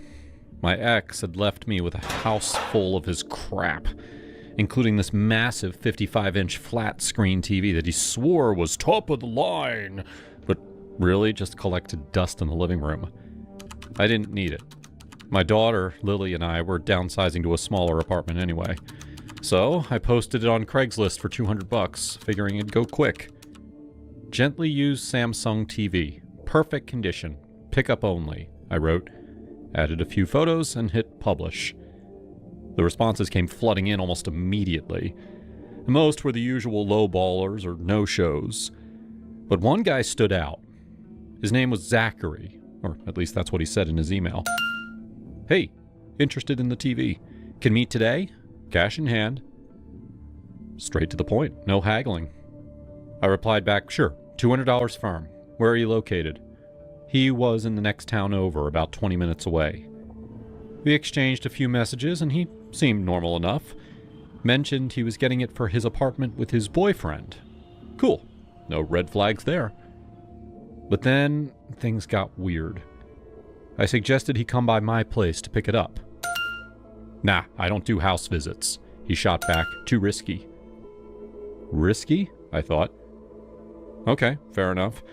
I've heard horror stories about Craigslist deals gone wrong, especially as a woman. I didn't push it. No problem, I typed. I can drop it off at yours if you PayPal me first. His response was almost instant. Hell no! You think I'm giving you my address? That's how people get murdered. Murdered?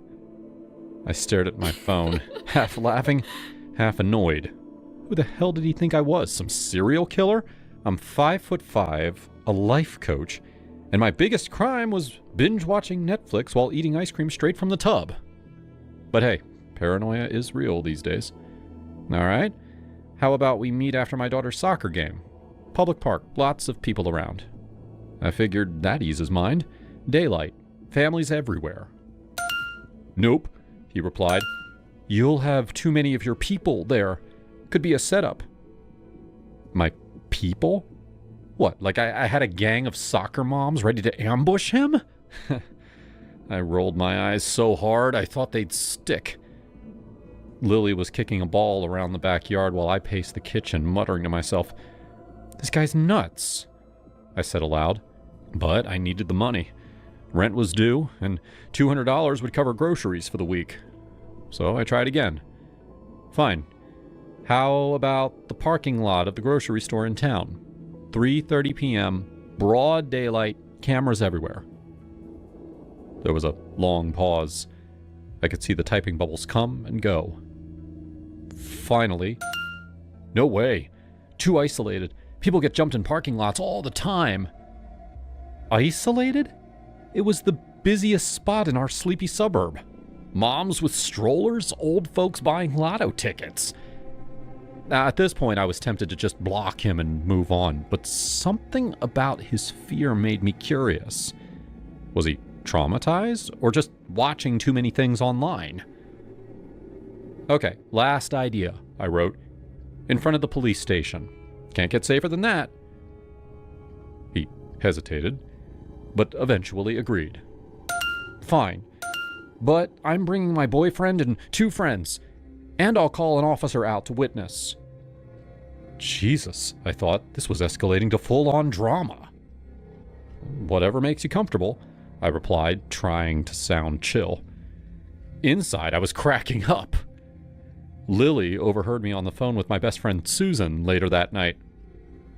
Mom, why is that guy so scared of you? She asked, giggling. Am I scary? I struck a pose like a monster, and we both laughed until our sides hurt. The next afternoon, I loaded the TV into my SUV, carefully wrapping it in blankets so it wouldn't scratch. Lily wanted to come, but I told her to stay with Susan. This might be weird, kiddo. I'll be back soon. I drove to the police station, parking right out front under the big blue sign. It was a sunny day, birds chirping, nothing weird about it. I got out, leaned against my car, and waited. About 5 minutes later, this compact Honda pulled up. Out stepped Zachary. Behind him was his boyfriend and 2 other guys who looked like they were dragged along for the ride. One was fidgeting with his phone, the other scanning the area like a Secret Service agent. Zachary spotted me and froze. "That's her," I heard him whisper to his boyfriend. "Yeah. Hi, Olivia." "TV's in the back." He didn't move. Instead, he pulled out his phone and dialed. "Yeah, officer? This is Zachary from earlier. Can you come out? We're doing the Craigslist thing." I bit my lip to keep from laughing. A cop sauntered out looking bored. "You the buyer?" he asked Zachary. "Yes, sir. Just want to make sure everything's legit." The cop glanced at me and then back at them. "Ma'am?" He nodded. I smiled. "Hey." Zachary and his crew approached slowly, like I was a bomb about to go off. Show me the TV first," Zachary said, his voice shaky. "Sure." I popped the trunk. They all peered in, inspecting it like it was evidence. "Looks good," his boyfriend muttered. The 2 friends nodded, one whispering, "She seems normal." "Plug it in?" Zachary asked. "Here? In the parking lot? There's no outlet, dude."